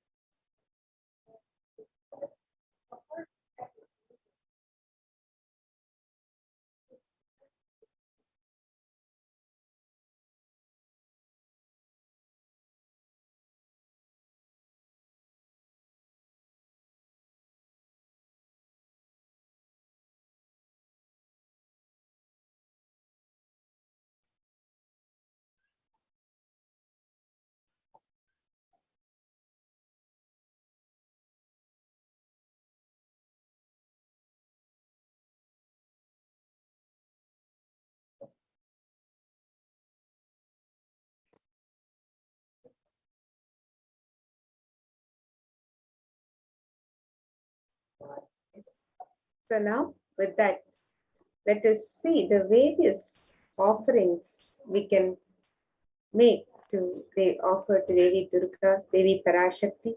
Today, as we celebrate the Navaratri, we have just had the Durga Prana Pratishtapana by the Supreme Pontiff of Hinduism himself in the Adi Kailasha Nithyananda Sarvagnya Pita, Nithyanandeshwara Paramashiva Devalaya. And as we celebrate this Navaratri, and the happening of Devi Parashakti, let us see the various offerings we can make, the sevas and rituals being offered to Devi Parashakti, in which we can also participate. These rituals are performed with the utmost integrity and authenticity to the agamic injunctions, and they are performed by third eye awakened beings initiated by the Supreme Pontiff of Hinduism himself, and with great intensity, authenticity, and the context of celebrating Devi. These rituals are offered in the sacred space of Adi Kailash Nithyananda Paramashivam. So let us now look at these various offerings and rituals that are being celebrated as we celebrate Devi.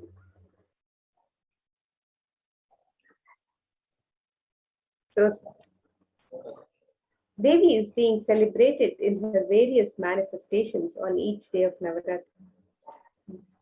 We had the celebration of Devi as Devi Rajarajeshwari herself, and then on second day as Devi Meenakshi, as Devi Kamakshi, as Devi Annapurneshwari, as Devi Vishalakshi, and also in the manifestation of Shayana Tirukolam. And today we are celebrating Devi as manifestation of Mahalakshmi, and the Durga Prana Pratishtapana is done. We are celebrating Durga Ashtami, and also the manifestation of Devi Saraswati. So in all of her various manifestations, we celebrate this in the most traditional manner of the Bengal tradition of Shakta Agamas. So these are the various sevas and rituals that you can participate during this time. The various offerings that you can participate are Mahaganapati Homa, Utsava Ambal Alankara Seva, the Supreme Pontiff of Hinduism's Vishesha Ambal Alankara Seva, Utsava Ambal Vishesha Shodasopachara Puja, Chandi Homa, Vishesha Dravya Homa, and with Purnahuti, Dasha Bhairava Puja, Kumari Puja, Suvasini Puja, and Durga Pratima Pratishtapana, and Durga Saptami Puja, Durga Saptami, Ashtami, and Navami Puja Arati, Devi Mahatyam Parayanam, Durga Ashtami Puja, Durga Kumari Puja, Durga Navami Puja, and Ayudha Puja, Maha Naivedya Seva on Vijayadashami, Pada Puja on Vijayadashami, and Tulabharam on Vijayadashami. Utsava Venkateshwara, we are also celebrating the Venkateshwara Brahmotsavam. So you can also participate in the Venkateshwara Brahmotsavam celebration by offering Utsava Venkateshwara Alankara Seva, Utsava Venkateshwara Navakalasha Abhishekam. And let's find out the more details of these offerings.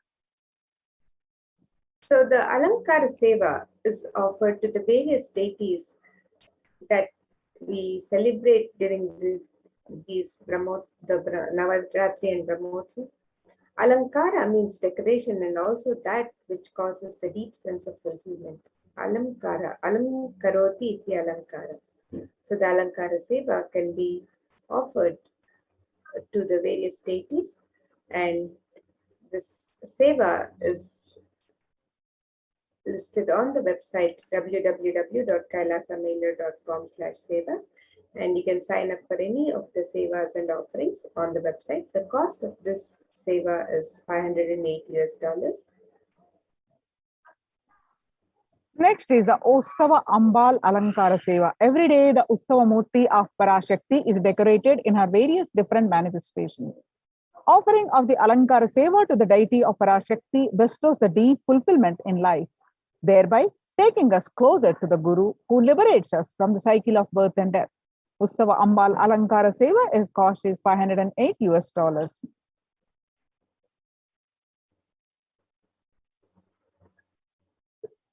The next offering is the offering of the Swamiji Vishesha Ambal Alankara Seva. Every day, the Sachala Murti of the Supreme Pontiff of Hinduism in the Garbha Mandir of the Nithyanandeshwara Paramashiva Devalayam, various manifestations of Parashakti, offering the Alankara Seva to the deity of the Supreme Pontiff of Hinduism, bestows the deep fulfillment in life, thereby taking us closer to the Guru who liberates us from the cycle of birth and death. And you can make this offering of the Swamiji Vishesha Ambal Alankara Seva on the website www.kailasamailer.com/sevas.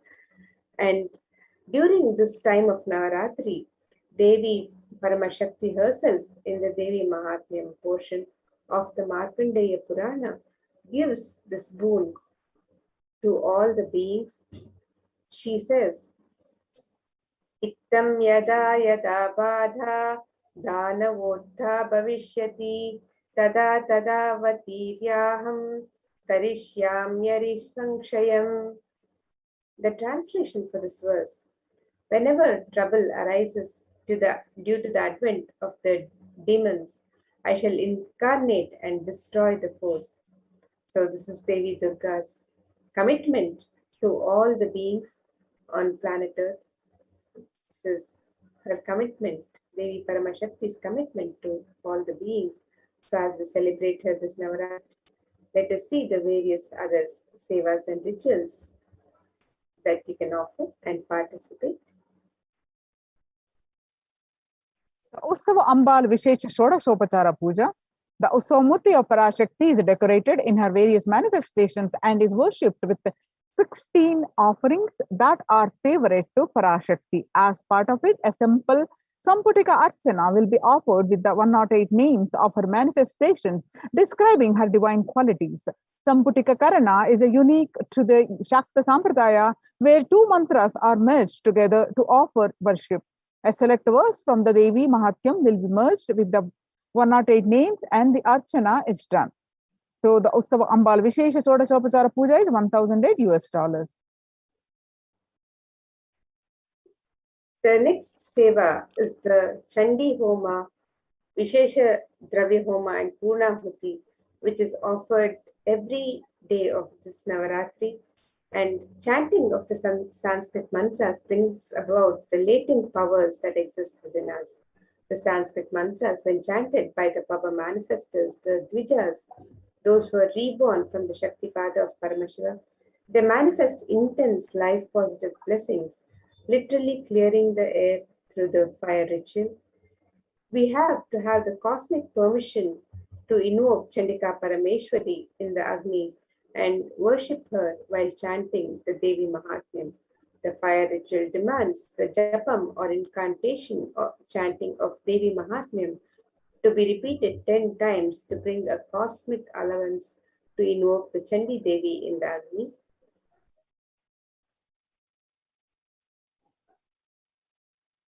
So you can offer this.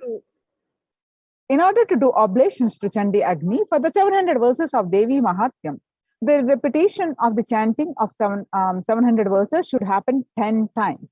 This is what is known as Dashamsha. It is a powerful way to consecrate the very Vatavarana, spiritual ecosystem of the Yajnashala of the place of the fire worship.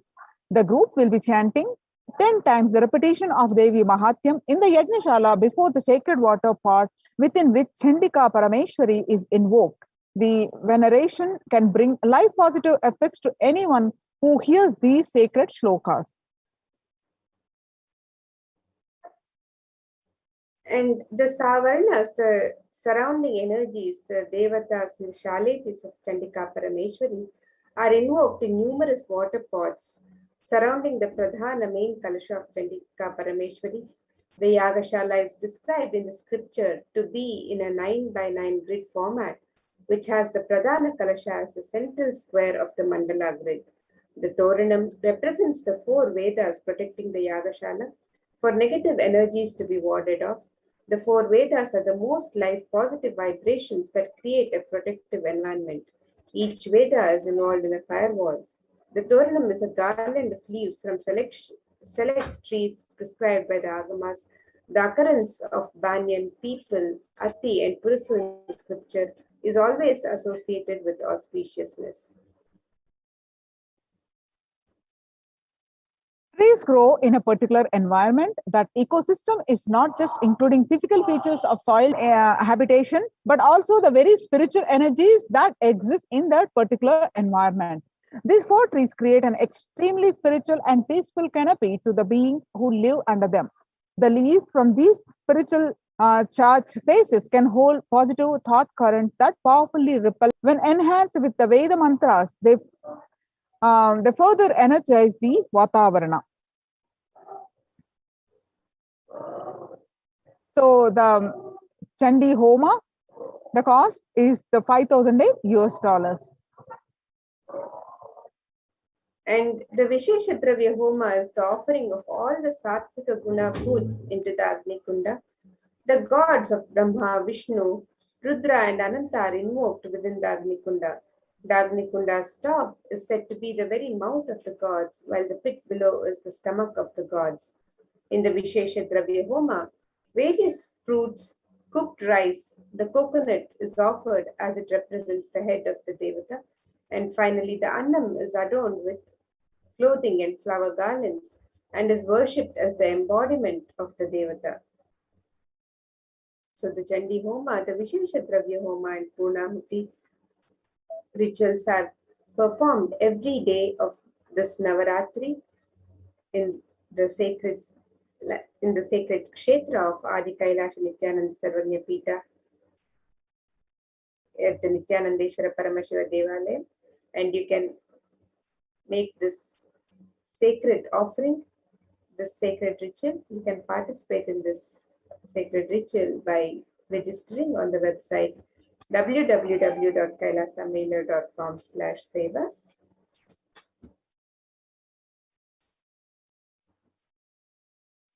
And in the Purnahuti Homa, select offerings of turmeric, kumkum, and favorite dry fruits of Devi, such as almonds, raisins, cashew, etc., are offered into the Chandi Agni right before the final offerings of Purnahuti, which includes a sari, silver mangalyam, silver coins, and flower garlands for Chandika Devi. The Mangalya Sutra is the auspicious thread that is tied when a woman marries. This thread, as a medallion that symbolizes the chastity and elevates the woman as a goddess, a literal embodiment of Parashakti herself. This is the offering of silver, the highest metal that can hold and radiate energy. It is one of the rarest offerings made into the Chandi Agni, when the metal itself is consumed by the Agni and given to the cosmic energy directly.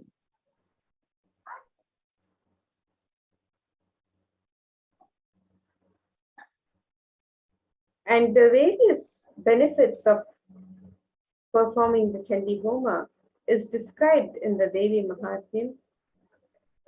The Devi Mahatmyam chapter 12, verses 2, 4, 5, and various other verses describe these innumerable benefits of performing the Chandi Homa.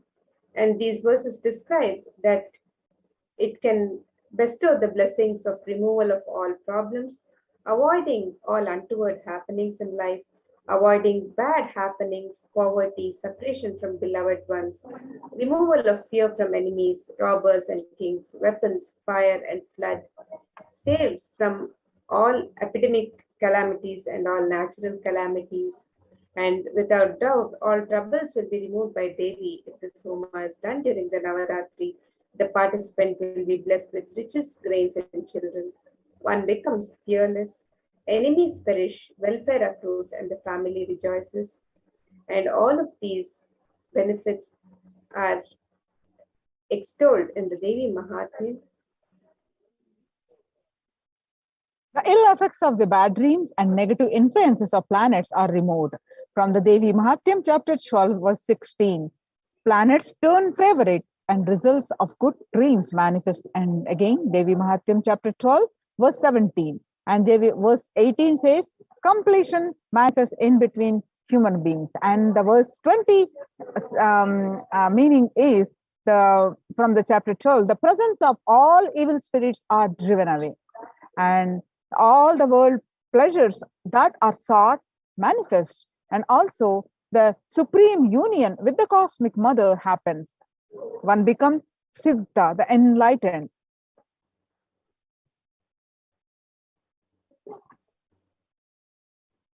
And Devi Mahatmya further describes Devi's grace happens bestowing the below from the. Yes, Devi Mahatmya describes that Devi's grace bestows the below boons and blessings. Perfect health manifests, all sins are removed, fear of enemies is removed. One is saved even from the dangers of being alone in the forest, surrounded by forest fire, surrounded by robbers in a desolate spot while captured by enemies. During all these times of peril, one is graced with the protection and blessings of Devi as described in the Devi Mahatmya.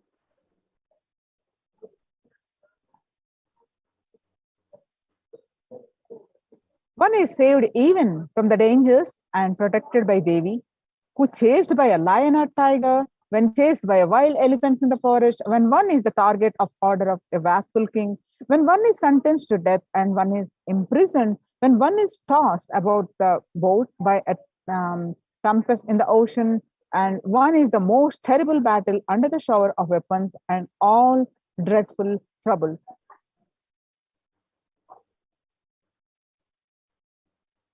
And Devi Mahatmya further describes that Devi bestows the blessings for the removal of black magic and success in litigations. Untoward death doesn't happen for him, the devotee who participates in this Chandi Homa. After natural death, he attains moksha. All the world pleasures that are sought manifest, and also the supreme union with the cosmic mother happens. Evil possessions haunting the children are removed. The presence of evil spirits are driven away, and the completion manifests in human beings.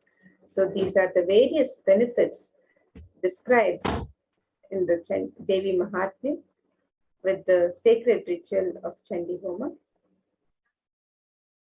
The next offering is the Rajarajeshwari Ekadasha Dravya Abhishekam and Snapana Abhishekam.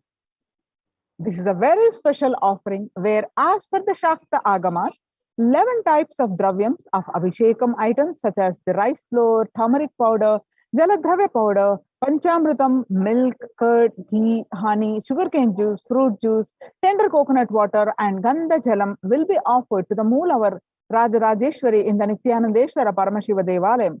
Finally, the energized waters of Chandi Homa Kalashas and the Shanka, the Kant, which have been consecrated during the entire day by various powerful mantras and rituals, are offered onto the deity of Sri Devi Rajarajeshwari. The offering of this Ekadasha Dravya Abhishekam with the Snapana Abhishekam cost is 1,008.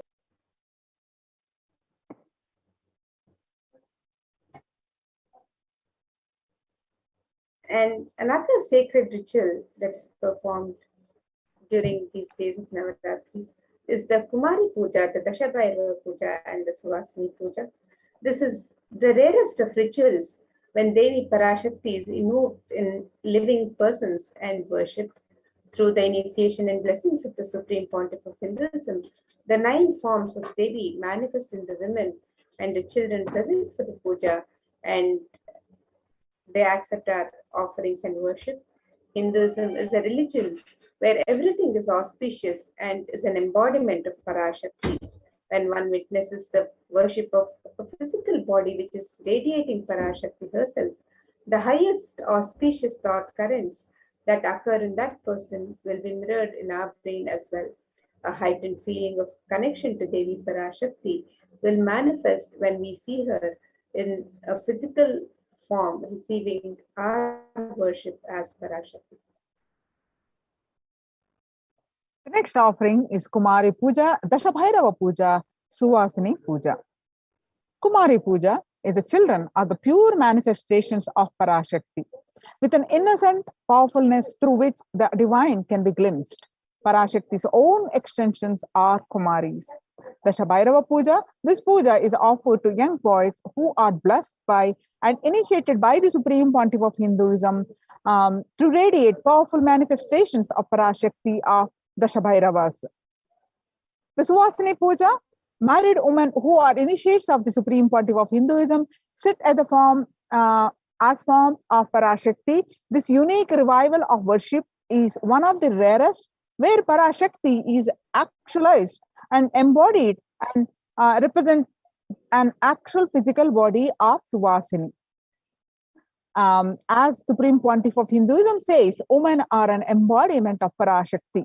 Here is a unique ritual in Hinduism recreating the same sacred sentiment Sri Ramakrishna had when he offered the Jadadhatri Puja to Sri Sharada Devi. So, Kumari Puja, Dashabhairava Puja, Suvasini Puja, each one cost is $1,008. They all happened all the 9 days.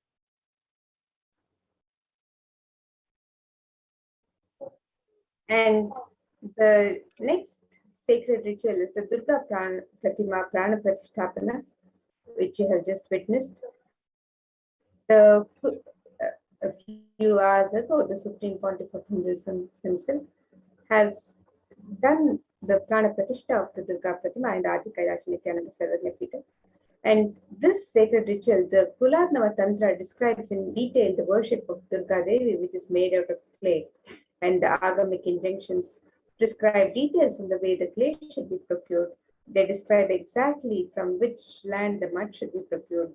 These grand deities are made with the exact proportion as per the Shastras and are colored and decorated in the exact depiction of Durga Devi slaying the demon Mahishasura.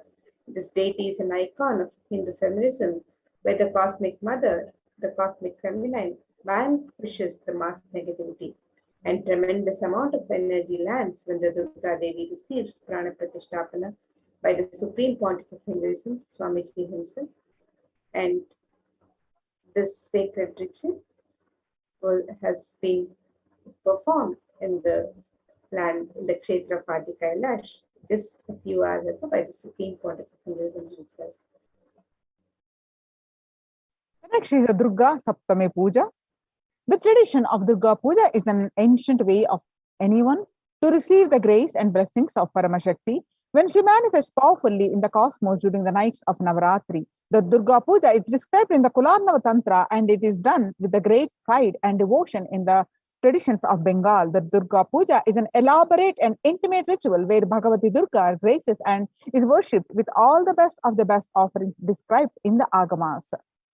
The family of Bhagavati Durga, Ganesha, Subramanya, Saraswati, along with the respective Vahanas, are worshipped and is celebrated in the puja. This puja comprises of Mahishasura, Maha Snana, Shodasopachara Puja, Arati. These are the sacred baths, the elaborate and grand offerings, and the Arati, that is waving of the light lamps.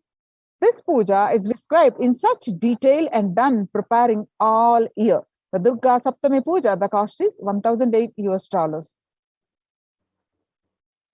And the Durga Puja Arati is offered on Saptami, Ashtami, and Navami.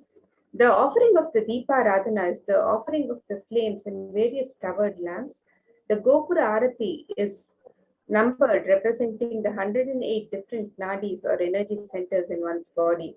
The Jyoti or lamp has the unique ability to dispel darkness. When we light these towered lamps and offer them to our beloved deities, the lamps awaken and align our energy centers to receive the darshan of the deities.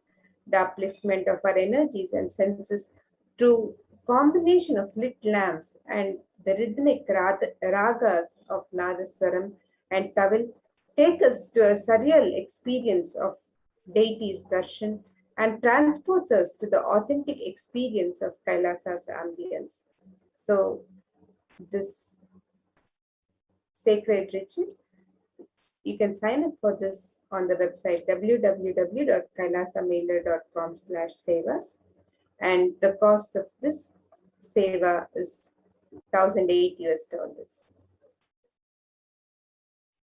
Next is Devi Mahatyam Parayanam. Devi Mahatya, the glory of goddess, is also known as the Durga Saptasati, Chandi or Chandi Pata. Describe the victory of the goddess Durga over the evil forces such as Madhukaita, Mahishasura, Dhumralochana, Chandamunda, Raktabija, Shumba Nishumba. Devi Mahatma is the very definition of the nature of the Divine Mother. She is the Moola Prakriti, the root nature of all that manifests. She is the force that drives everything in the universe. Devi Mahatma is also the significant in that it regards various forms of the Devi, ranging from the fearsome and dangerous Kali to the benign and gentle Shri. As fundamentally unified, the 10 priests will be chanting the Devi Mahatyam, which makes it a total of 7,000 verses every day. If you would like to participate in this seva, the cost is $508 US. And the next offering is the Durga Ashtami Puja. This ritual is the recreation of the cosmological event when Devi Durga slayed the demon Mahishasura. The event when mass negativity was removed by Devi on the time transition between Saptami and Ashtami. This is the Sandhi. At this time, a grand puja is offered to Durga Devi along with Lakshmi, Saraswati, Ganesha, and Subramanya. When these cosmological events are recreated at the same time in history, the stars and celestial bodies are in the same position as they were years ago. The same possibilities of events happen. The same mass negativity will be attended to by the cosmic mother. These rituals are the times when the same energies of the cosmos manifests as a divine clairvoyance and clears the mass negativity from the planet. And Devi Mahatmyam, chapter 11, verse 24 describes Devi as Sarva Swarupe Sarveshe Sarva Shakti Samanvite. O Queen of all, you who exist in the form of all and possess every night, save us from terror, O Devi. Salutation be to you, Devi Durga. So you can sign up for this offering on the website. The cost is $1,008 US. The next is Ashtami Kumari Puja. Kumari Puja is the ritual done before the Devi Durga when a young girl is decorated and worshipped as the embodiment and representation of Durga Devi. This is one of the rarest pujas when the cosmic mother comes in the form of a young girl child to accept our worship and devotion. This is one of the sweetest and most beautiful rituals to witness, especially after the powerful Sandhi Puja. So the cost of this is $508 US.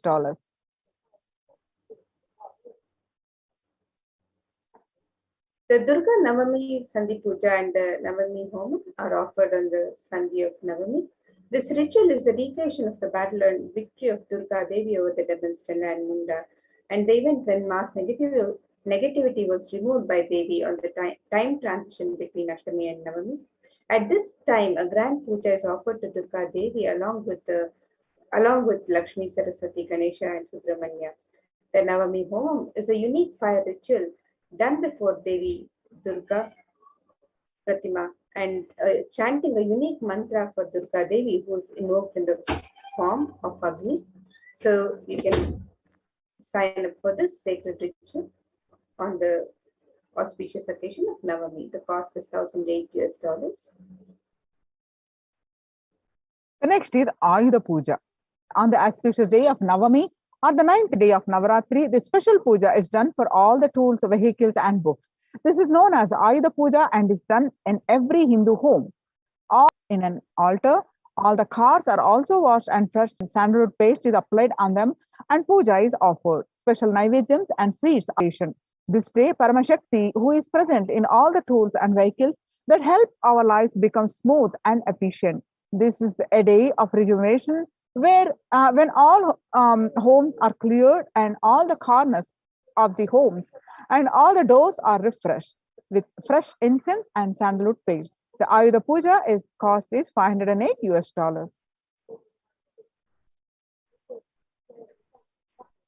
The next offering is the Utsava Rajarajeshwari Swarnangi Alankara Seva. The Swarnangi Seva is the offering of the golden armor to the deity of Rajarajeshwari. It is a magnificent armor that covers the deity and allows one to have blush of the deity in her grand glory.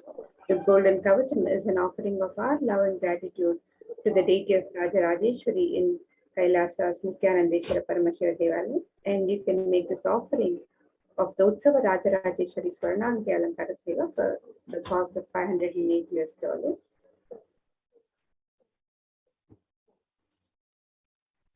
Then Maha Naivedya Seva on Vijayadashami.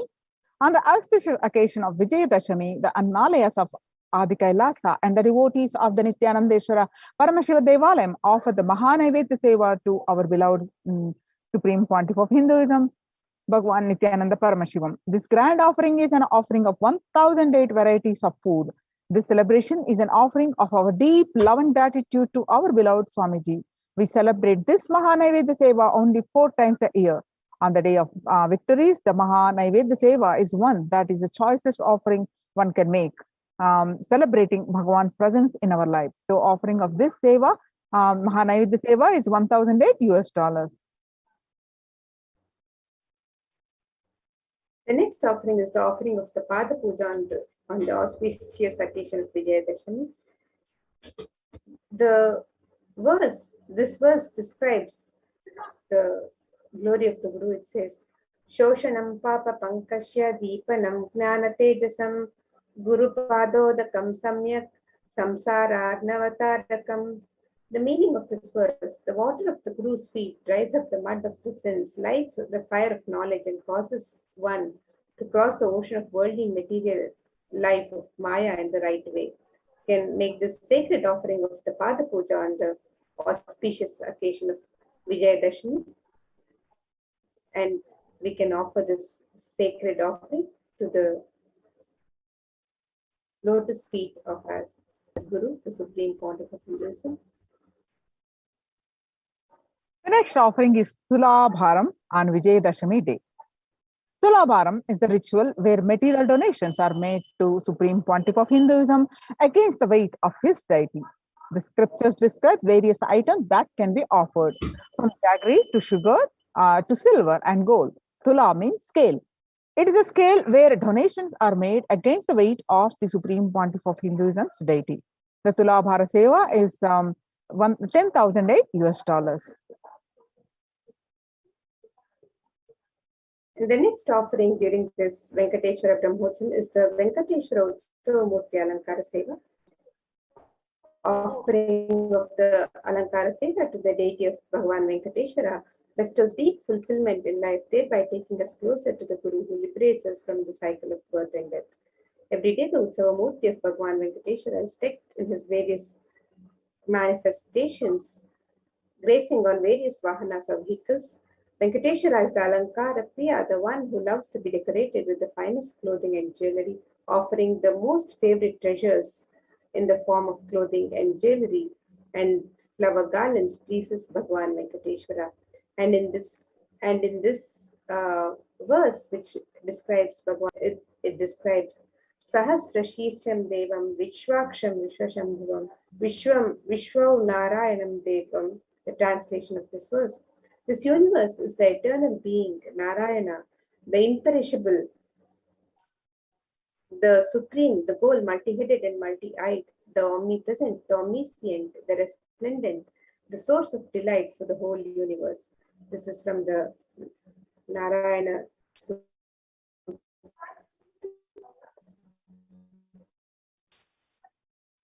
So you can make this offering, Venkateshwara Utsava Murti Alankara Seva, during this Venkateshwara Brahmeshwara. And this and various offerings can be made. You can register for these offerings, these sevas and sacred rituals as you celebrate Devi Parashakti and Bhagwan Venkateshwara during this Navaratri and Brahmotsam celebrations. You can sign up for all of these sevas and sacred rituals on the website www.kailasamailer.com/sevas.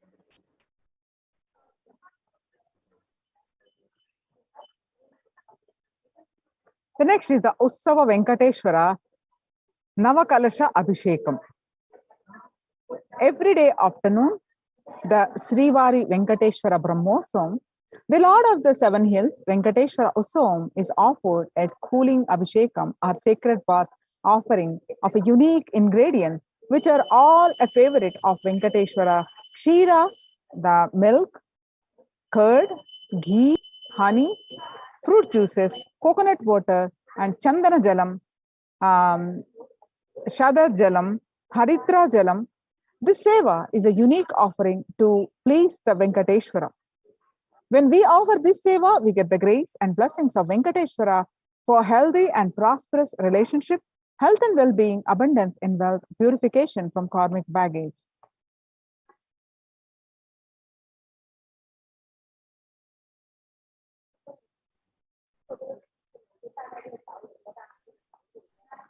And with that, now let us take a look at the website where you can register for all of these offerings, that the sacred rituals and sevas that you can participate in, that you can offer to celebrate Devi Parashakti and Bhagwan Venkateshwara during this Navaratri Utsava.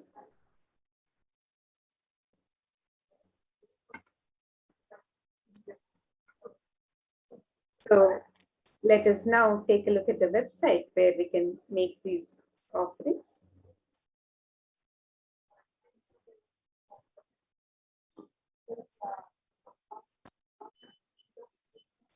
So here we have the website where you can learn more about all of these various sevas and offerings that you can participate in during this Navaratri and Venkateshwara Brahmotsavam celebrations. The website is www.kailasamela.com/sevas, and here you can click on the Learn More button and find out more about the various offerings to Devi Parashakti, the sacred rituals being performed this Navaratri as our offerings to Devi Parashakti. And you can also find out more about the Venkateshwara Brahmotsavam on this link, the Venkateshwara Brahmotsavam, where we are celebrating Bhagwan Venkateshwara also on these days of Navaratri. The Navaratri offerings to Devi Parashakti. Each day we have various offerings celebrating various manifestations of Devi Parashakti. So you can make these various offerings to Devi Parashakti. Some of the offerings can be made on every day of this Navaratri. The Dashabhairava Puja, the Kumari Puja and the Suhasini Puja, the Chandi Homa, the Visheshatravya Homa, and the Purnahuti, the Alankara Seva, the Swamiji Alankara Seva, and the Hopri. All of these can be made on every day of the Navaratri. And you can also offer special rituals and offerings on the days of Saptami, Ashtami, Navami, and Dashami. So you can sign up for these various offerings on the website www.kailasamailer.com/sevas and www.kailasamailer.com/Navaratri has all the details of how you can register for these various offerings and for each day. So today we are celebrating Mahalakshmi, and we have the Durga Prana Pratishthapana that happened just a few hours before, and we'll be celebrating the Durga Ashtami and the Saraswati Puja, the Ayudha Puja, and the grand celebrations of Vijayadashami. So you can sign up for these various offerings and sacred rituals on the website. At the Venkateshwara Brahmotsavam, where we are celebrating Bhagavan Venkateshwara, and you can make the offerings of the Venkateshwara Navakalashabhishekam and the Venkateshwara Alankara Seva on all days of this Venkateshwara Brahmotsavam. And as we celebrate Bhagavan Venkateshwara and Devi Navaratri during this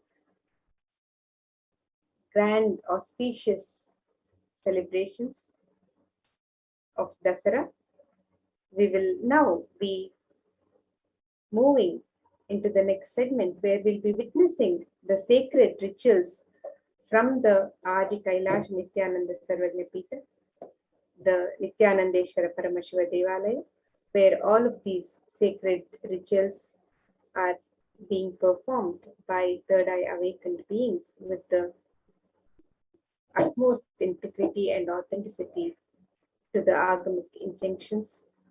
So let us now get ready to witness these sacred rituals and have the darshan of Devi Paramashakti and Bhagwan Venkateshwara and the Supreme Pontiff of Hinduism himself, who's incarnated as the Nijavatar of Devi Parashakti and Guru in our lives. So let us now get ready for these sacred rituals.